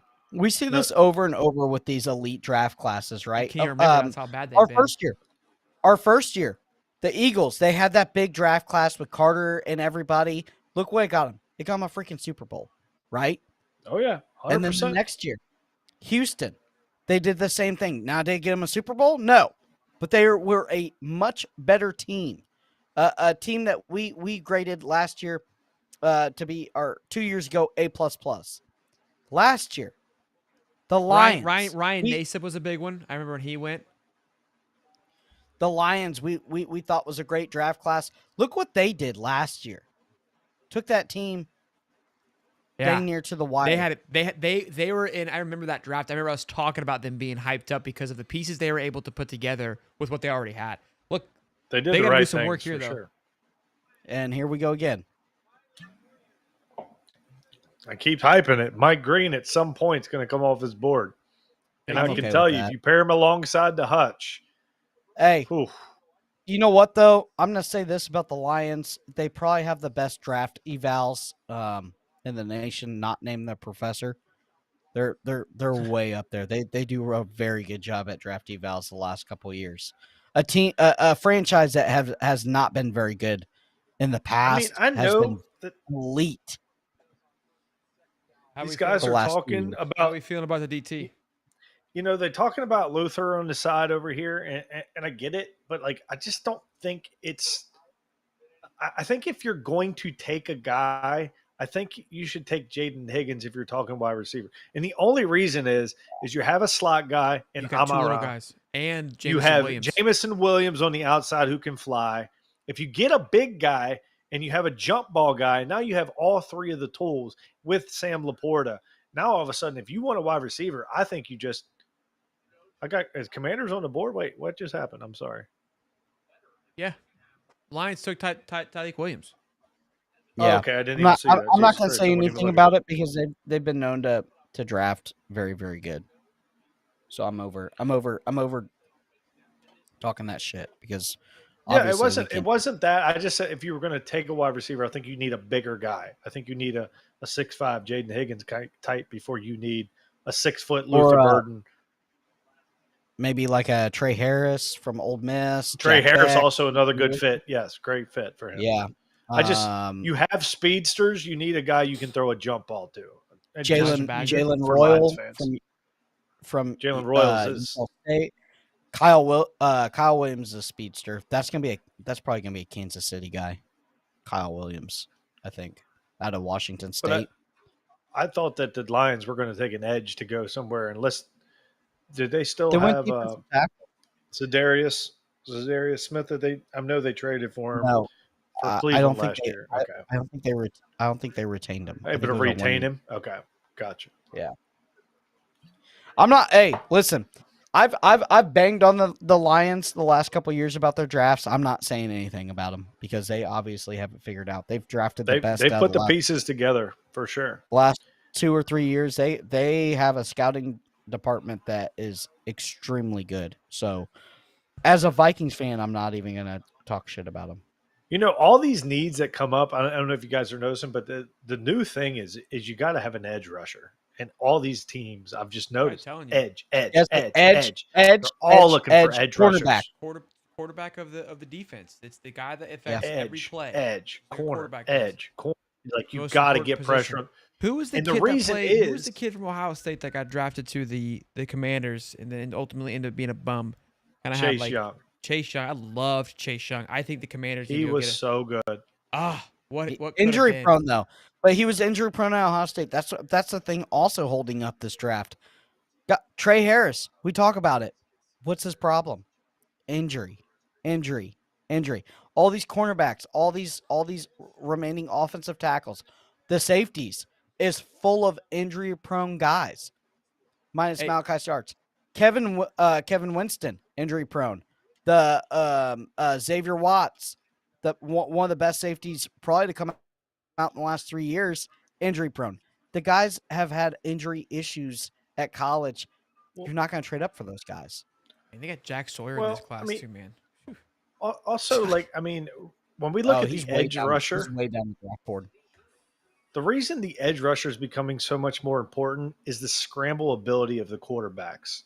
You have the Lamars, you have the Hurtses, you have the Jaden Daniels. These guys are becoming so athletic that you've got to have guys that can run them down and push the pocket. So that edge position is just becoming more and more valuable every single year. I mean, look at Jackson Dart. He had multiple games with over 50 yards rushing easily, just with not. Yeah, he's not as elusive as the guys I'm talking about, but he still can move.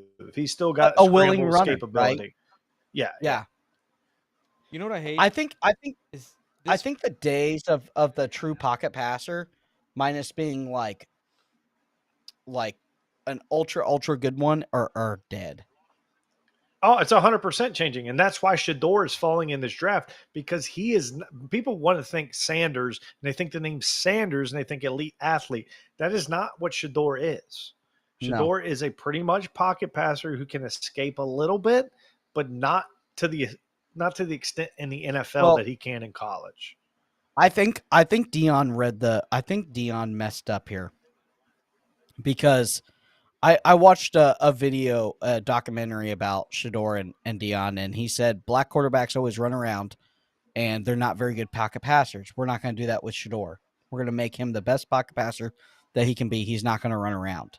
I don't. Okay. Does he have escapability? Yes. Is he Guys, kind of he's Aaron not- Rodgers? He's not handicapped back there. Like No, He's not, but he's not elite athlete. That's what I'm saying. Like he's not an elite athlete. I don't think I that's just needed think to be good. I think I I think Dion kind of maybe misread the room a little bit. no, I think think if it you has let any- him- I don't think that matters. I think listen. I understand what you're saying. He maybe molded the wrong quarterback. I disagree Yeah. completely.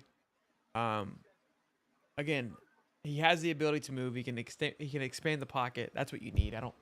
But it's more Aaron Rodgers-esque than. But you have to be an elite reader of defenses, elite passer if you just have that escapability. If you're not an elite offensive runner, tackle, Josh Conley. I like that. Go protect your quarterback. Yeah, out of Oregon. Great always kid. protect your quarterback. Always Yeah. protect the quarterback. That is the sixth The blueprint. best on my high top big board. Josh Conley Jr. out of Oregon, like an athletic offensive tackle that was a running back in high school. All Big Ten offensive tackle select this past season. Great in the screen game. Great in pulling. Great lead blocker. Has lateral speed and the north and south speed to make up.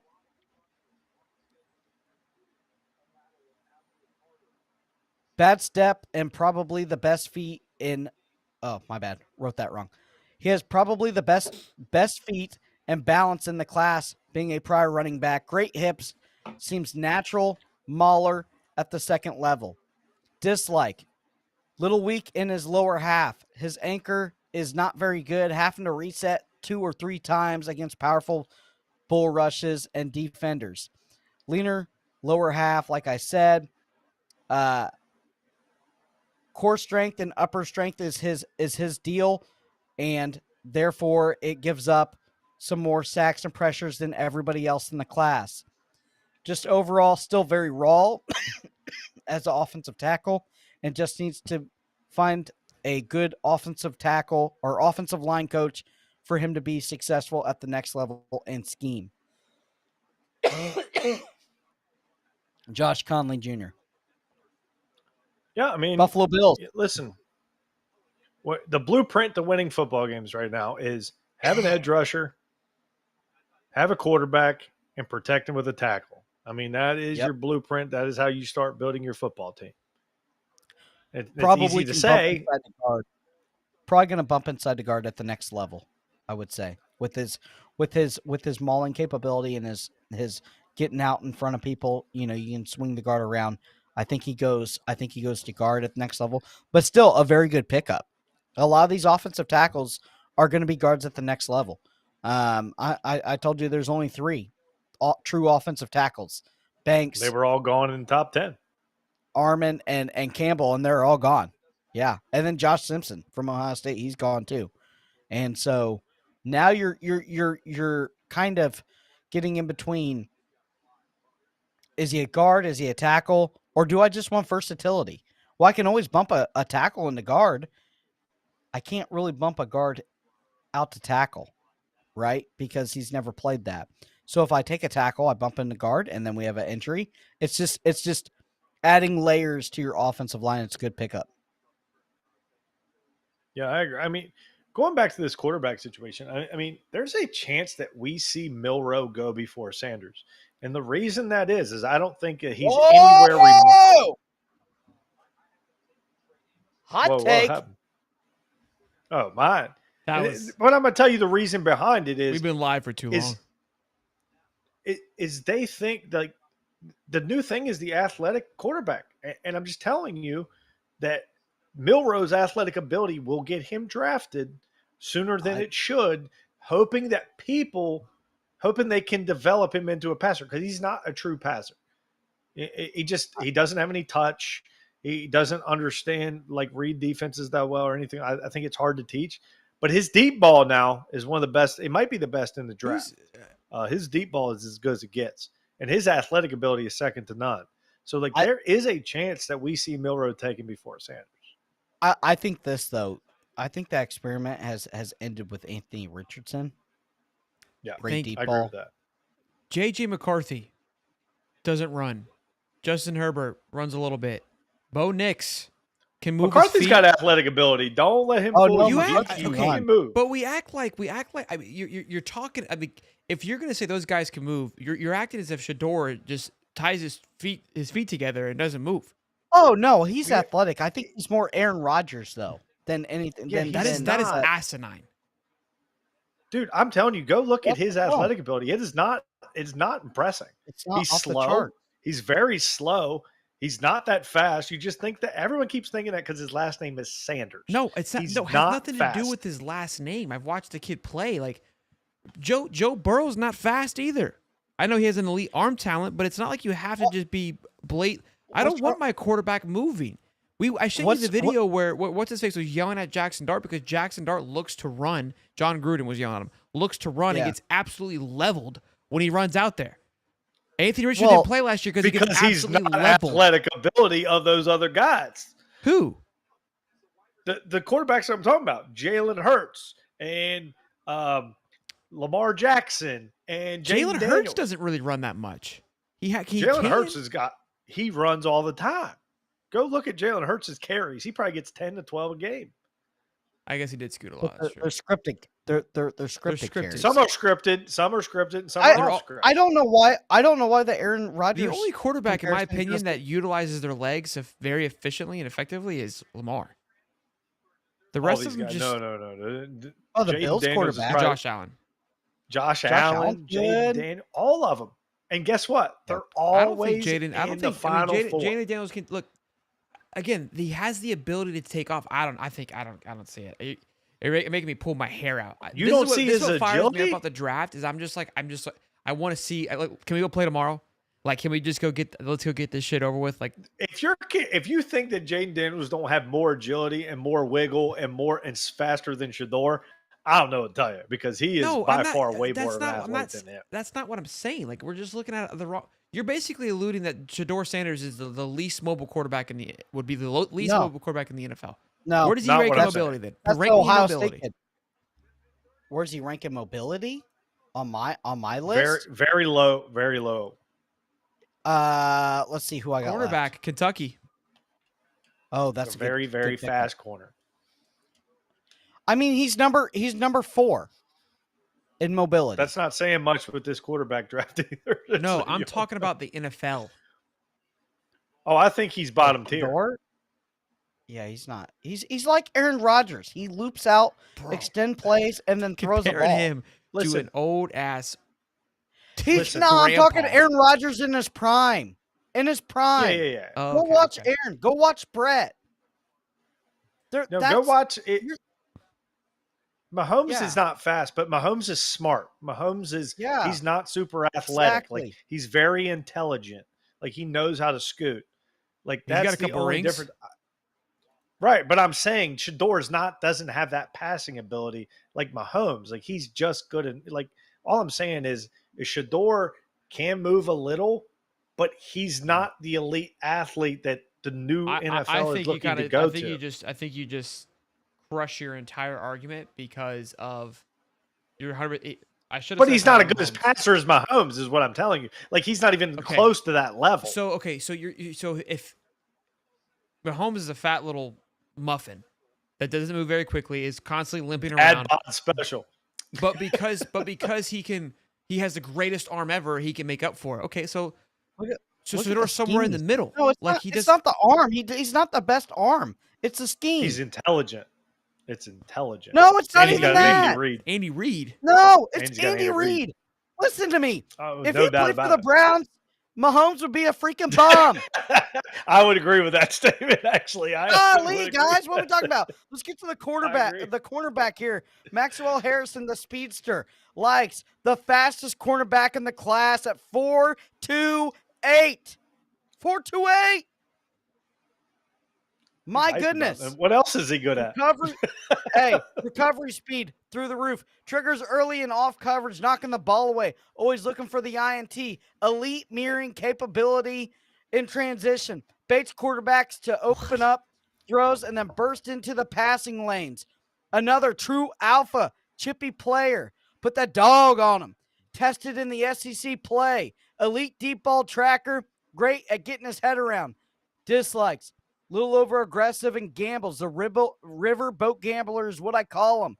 Played in a heavy zone scheme. Not sure what he's looking like in man-to-man, but with that speed, I'm sure they can work it out. Sometimes weak on tackling and the run defense. That's all I got for Maxwell Harrison out of Kentucky, the Blazer 428. You don't build them like that every day. Chiefs just traded with the Eagles. They just swapped picks. That's weird. It's very strange. It's very strange. The Eagles are about to get is Will Johnson still available? Yeah. They're about to get Will Johnson.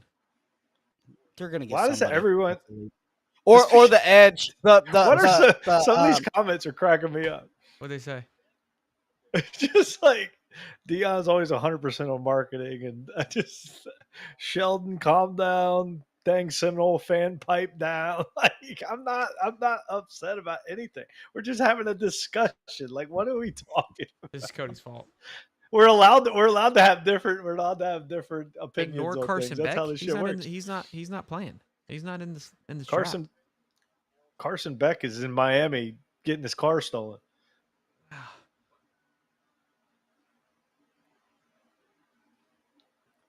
Oh, man. Carson Beck, that's why he went down to Miami to make himself look good in the ACC. That's why he went down to the ACC. Good point, Truitt. Y'all remember the Raiders picking Russell? He was the most athletic quarterback of all time until he wasn't. He was not athletic at all, actually. He was fat and overweight, and he couldn't run worth a shit. The athletic thing is crazy to me. The greatest quarterbacks 80-yard arm of all time are not athletic. Yeah, but you're missing what I'm saying. So it's called adaptation. So, like, the league is adapting to the running quarterback. And if you don't think that, 1,200 people go look at him. I don't think you have to have that to be successful in the league. But I think it makes it easier. That's all I'm saying. I'm not saying that every quarterback's going to be able to run like those guys. But what I'm saying is it makes it easier. Jared Goff. And the reason is Matt Stafford. I agree. He's in a great – but Trevor just listen. Lawrence, those guys are on the older echelon Burrow, too. These guys – and these are all top teams. But Joe Burrow can also move a little. He'll step up in a pocket and run. If you think Joey Burrow is more athletic, but listen, if you're comparing Joe Burrow's passing ability to Shador's, it's not even close. Because Joe Burrow is probably one of the best pocket passers reading a defense you'll ever see, and the most accurate quarterback maybe in the league. So there's a complete different scenario. That's all I'm saying. I think that if you go look at these guys, I mean, right now your points are more strong because clearly other teams feel the same way. I don't see it. No, and once again, opinions are opinions. I'm not saying that. I'm just saying that if the Commanders were in the NFC Championship, they have a running quarterback. The Eagles won the Super Bowl, they have a running quarterback. Shador Sanders is better than Bryce Young. Yes, but you can't really say that though. But you can't really say that because it's got to take 3 years. Because Bryce Young showed a lot of improvements at the end of last year. The guy's shorter than I am. Yeah, I can say that. If we're talking, just simply look at like coming out of a draft. If I had to pick Bryce when he was getting drafted versus Shador now, I would take Shador. Okay, I would take Shador over Anthony Richardson. Once again, everybody fell in love with his athletic ability. Hoping to develop him. But what I'm saying is you're backing my point. Like Shador proves to be better than both of those guys, and both those guys went first round. Something doesn't make sense. But what I'm saying is they don't think they can win Super Bowls with them. But Bryce Young, they do. There's also it's the first pick overall. That's if you take a guy first overall over CJ Stroud. He also was one of the best players in college football. I mean, he was well. Like Alabama, he was a national champion. Hold on. Mac Jones was a national champion too. And he was terrible. Yeah, and another mess. And he had no athletic ability at all. We're saying. You're supporting what I just said. But Bryce Young has ability. No, he doesn't. Bryce Young is very athletic. Yes, he is. He's a very athletic quarterback. He's not athletic. He just has a small body to move around. But he is athletic. They're all athletic. They play football. Yeah, but like I'm talking to an NFL elite running scheme. Like what I'm saying is like Anthony Rogers. when you Anthony look, Richardson is the most athletic quarterback in the league and is the worst quarterback in the league. Let me ask you this. Look at the NFC Well, that's because he's also made of glass. Jalen Hurts. He can't stay healthy. Jaden Daniels, Josh Allen. All those three guys are all scrambling quarterbacks that can move. All of them. Lamar Jackson. Where are these guys always? They're always in the Final Four. They're in the AFC Championship, the NFC Championship. They're always in that echelon. These guys don't feel like they can win. Now, and if you can't really say anything about Stafford because he's super intelligent and he's on the veteran side of things. They're talking about young guys coming in that don't have that ability to pick up defenses like that. Craftiness. Things like that. Eagles making their selection. They're about to get another Hall of Famer. Probably. It says they need a D lineman. What fucking D lineman do they need? Like, Jesus. Jahad Campbell from Alabama, linebacker. Oh, shocker. Hey, they take another guy from the SEC, not Georgia, but Alabama. Surprise, surprise. Top linebacker. That's my number one linebacker. That's what they need. A fucking top linebacker. That's what they need for sure. Golly. I mean, how these guys just fucking fall to them? Ow! It does hurt. It does hurt. It hurts my soul. They always do it. Fuckers. Always do it. It is annoying as hell. I just don't get how it always. He's probably gonna be the next Hall of Fame linebacker. Fucking beat my head against the drum. Lucky as sunset. And the only thing they have good there in Philly is a fucking cheesesteak. That's it. The city's trash. It's dirty. You'll get stabbed at a stoplight. Your car will get jacked. All they have is Philly cheesesteaks and first round and football. All right, talk to us about the linebacker. We'll talk to us about the linebacker. I mean, Jahad Campbell, he's Bama built. What more do you want? I mean, elite run stopper, can split the defenders to go get an easy sack. The only thing I don't like about him is sometimes his motor is not running white hot all the time. 4.52 speed. He can cover tight ends. He can cover receivers in the slot when he needs to. This kid is another generational talent at linebacker coming out of Alabama. They're probably they can't he's a tweener now. They can put him on the edge also. Don't get it twisted. He's an elite pass rusher. A lot of moves, inside spin, great with his hands. Watch this. He's playing middle linebacker. No problem. Rangy, explosive. Watch this. He's going to read this play a mile away. Bang. Here he is off the edge. Big bend and loop on an offensive tackle.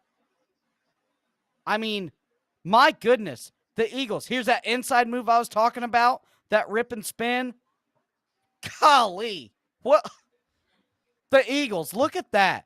Jalen Carter, Jordan Davis, Nolan Smith Jr., Zach Braun, Jahad Campbell, the kid out of Iowa, the DB, what's his name? The white boy. Cooper DeJean. Oh, my God. What more? Did they re-sign Don't forget Garner Mitchell. Johnson? Don't forget Mitchell. They got Mitchell, Mitchell Quinton Mitchell. Toledo last year. Mitchell. Toledo, I mean, the first cornerback in the draft I was high on. He was elite. Like I said, his first day. Yep. And then they get the second corner with Cooper DeJean in the second. I mean, it's insane what that team does. And they have an athletic quarterback. They got our boy too. Chauncey Gardner-Johnson. Safety. Big nickel. This team filthy. It's filthy. It's loaded. Watch out, Kansas City. The Eagles are back again. And unfortunately, my Vikings are going to have to face up. And they have the best offensive line in football. I mean, Howie Roseman just does it, buddy. You just got to give it to him. Howie Roseman knows how to build a football team. You got to give it to him. Well, it's great these last like I said, the only terrible pick he's ever made that I've ever seen was Jalen Reagor over Justin Jefferson. That's the only terrible pick I've ever seen him make. They got a B. Bill's got an A for the cornerback. Commanders got a B- for the Oregon guy. the offensive tackle. C+ for the Tyleik Williams, Ohio State. Malik Starks, B+ for the Falcons on James Pierce. So they got about a B+, I think, or B, yeah. Because I think their first pick was a B+ as well. B+ on both picks. Yeah. I ask you guys this: if you're an Eagles fan with this pick, like A+, and for you're Travis. him. If you're Jahad Campbell, like, is that not just, we talk about scheme fit and player development? Is that not where you want to go? Of course, because you see I it. mean- I mean, you've built a great locker room, and obviously all these guys, like, there's something going on that's right there. Yeah. Bro, these hats are lit, bro. I just Last saw pick. watching Travis thing. He's got it's the Jags, but it has our little bridge like on the side. Clean hats this year. They were showing his presser, and when the Saints pick came up, he like stopped and listened. He was like, "Man, I was hoping that was gonna be Shador." Good guy. I like Travis a lot. I love the kid to death, man. Just a phenomenal young man, just completely just dialed in. So, I mean, it's such an easy guy to cheer for too. Like that's what's gonna be cool for Duval. Just fits the vibe. And look, here's the great thing, guys. Their running backs are still stacked. And again, I would love for them to go get it. This is the year to go get a running back. And I didn't think, again, he goes and gets Kyron Williams in the 5th round. He knows what he's doing. He knows what he's looking for. Here we go. Last pick of the night, boys. This guy said, "Get Patrick a dang wide receiver." He's got one if they'd stop doing stupid shit out there running around wrecking people. Oh, Josh Simmons, my 4th offensive tackle. Yeah, that Okay, was finish your your guy. food. Yeah. Finish your food before you do that. Holy shit. Oh, we're not doing that, Cody. Smoked sausage. Yeah, Little smoked sausage. yeah, I heard it, I felt it, and I smelt it, and I don't want to do that ever I again. think everyone heard it. Yeah. Yeah. All 1,200 viewers heard it. 12-13 heard it. Hey, Bluebell smoked sausage out of Wisconsin. Can't beat it. Right out of Green Bay, actually. Likes best pass pro in the draft. Athletic with elite foot speed and balance. Did not give up a sack all year he started. Great anchor and core strength to stonewall bull rushers. Proven against the best Big Ten edges. Has lateral agility to reset and keep defenders from beating them with a second move. Great hands in the run game. Excellent pulling and getting to the second level. Dislikes. Smaller sample size with just a year and a half of starts. That's why he kind of dropped a little bit. Late season knee injury into a senior campaign. Obviously, that's fine. They've checked him out.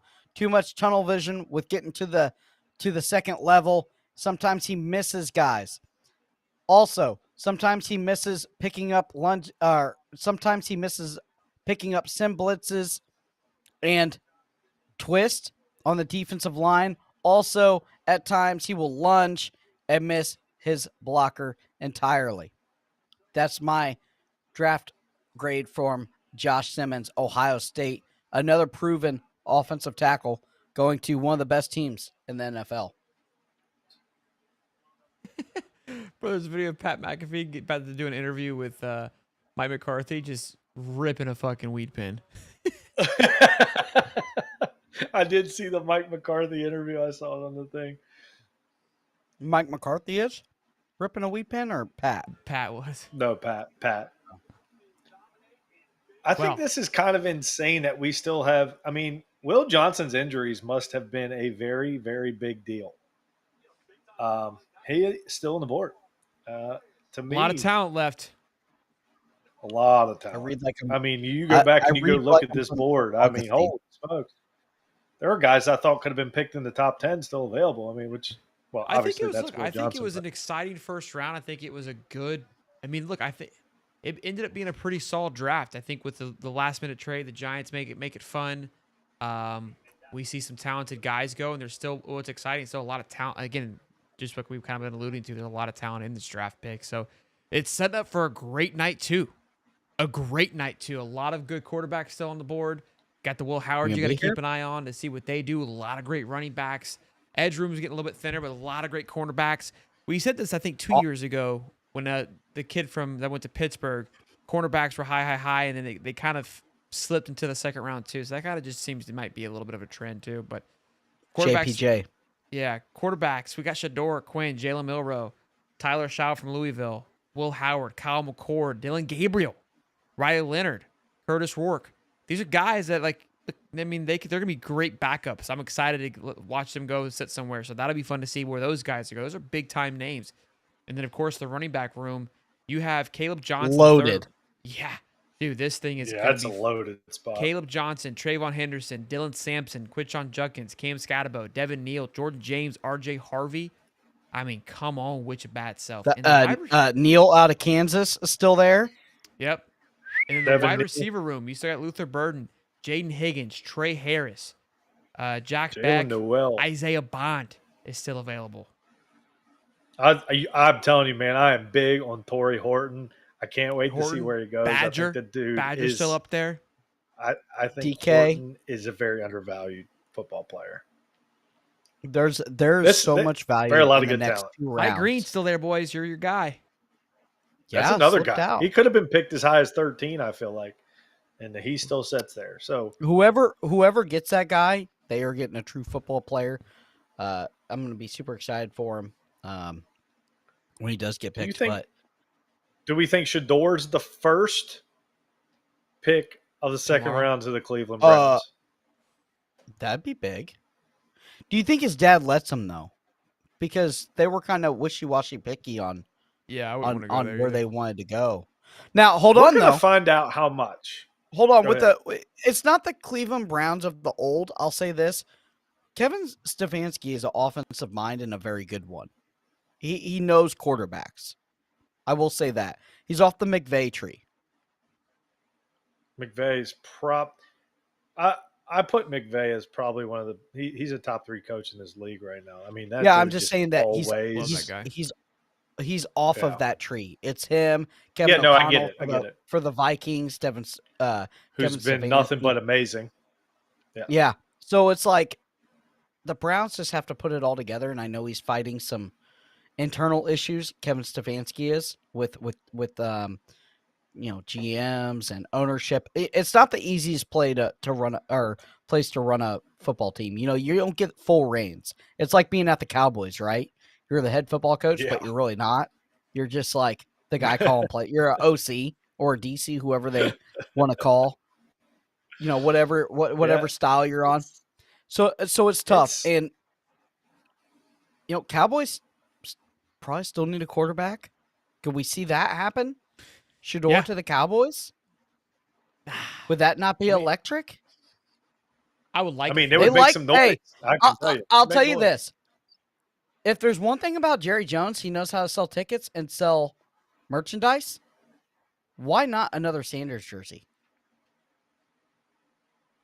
I mean, the thing is like the Cowboys aren't the Cowboys. Like they need football players. They can't just take somebody because they're not. They need wide receivers.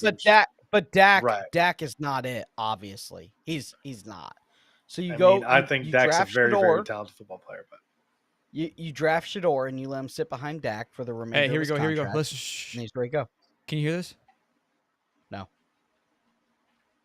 This is James. This is the phone call to Travis Hunter. Here we go.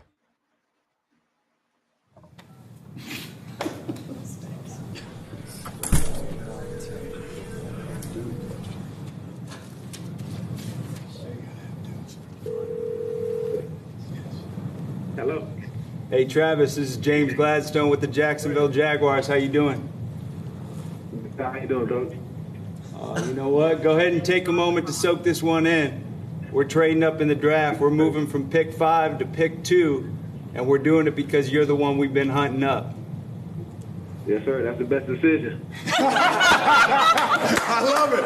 Hey, bro, you've been the vision, and it's not just because of what you do on the grass, but because it's who you are, right? You elevate the space around you, and by being nothing more than yourself, you're going to elevate the Jacksonville Jaguars. You've earned the moment. Yes, sir. You've earned our belief. Yes, sir. Welcome to Jacksonville, Yes, Travis. Thanks, Coach. Here's your new head coach, Liam Cohen, bro. Travis, real quick, Coach Cohen, just want to say what's up, man. Hey, what an unbelievable opportunity, bro. Unbelievable opportunity for us to get this thing going, man. Let's go. You're going to do some great things. We're prepared for this. We're excited for this, man. What a great opportunity to do this thing together, man. Let's get it. Let's get it, man. Absolutely. All right, I'm going to put you on real quick here. Hey, Travis, Tony Baselli. Congratulations. Welcome to Jacksonville. 30 years ago, I was the second pick. You're going to do great things here. Can't wait to get. Hey, we were coming after you from the beginning, man. We want you here. We can't wait to get you in the building. Congratulations, man. Yes, sir. Travis, this is Tony Khan. We can't wait to have you here. This is a great decision for us. Thank you for coming. Yes, sir. So I know you know it's a great decision. Absolutely. Absolutely. All right, Travis, here's your coordinators. Travis, this is Grant Udinsky, man. Fired up to get to work with you.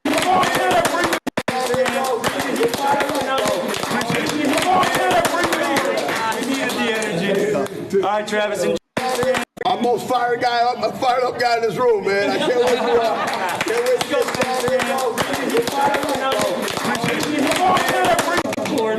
to Gladstone's a dog, bro. Bro, I like it. I like that he got to talk to everybody. That was cool. Yeah, dude, Gladstone's got some swagger about him for being 32, bro. Golly.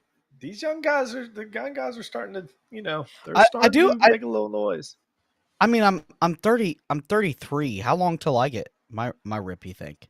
Yeah, I don't know. It's probably gonna be a while. Oh man, it was great. I think once again. I think the Jaguars made the right move.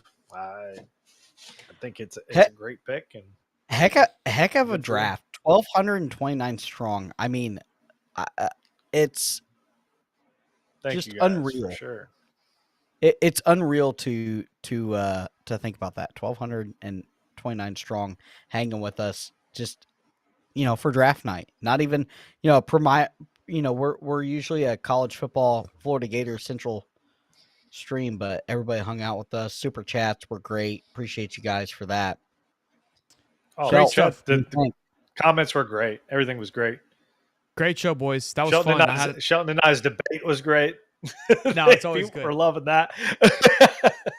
Great stuff. Great times. Hey, much success. This thing continues to grow and continues to get better, and we get better at it. So it's just kind of evolution of the show and of this channel. So I appreciate it. We'll see about tomorrow, boys and girls. This is long. It takes a lot out of you, more than you probably guys can see. You think we're just sitting talking, and it is, but it's a long. I got a long day tomorrow, so we'll see, boys and girls. This was a ton of fun. We had a ton of fun with it last year on day 2. I think day 2 is gonna be sexy, so I'll probably get all horned up about it and want to do it again too. Maybe we'll just do second round day 2. It's at 7, and I have to work.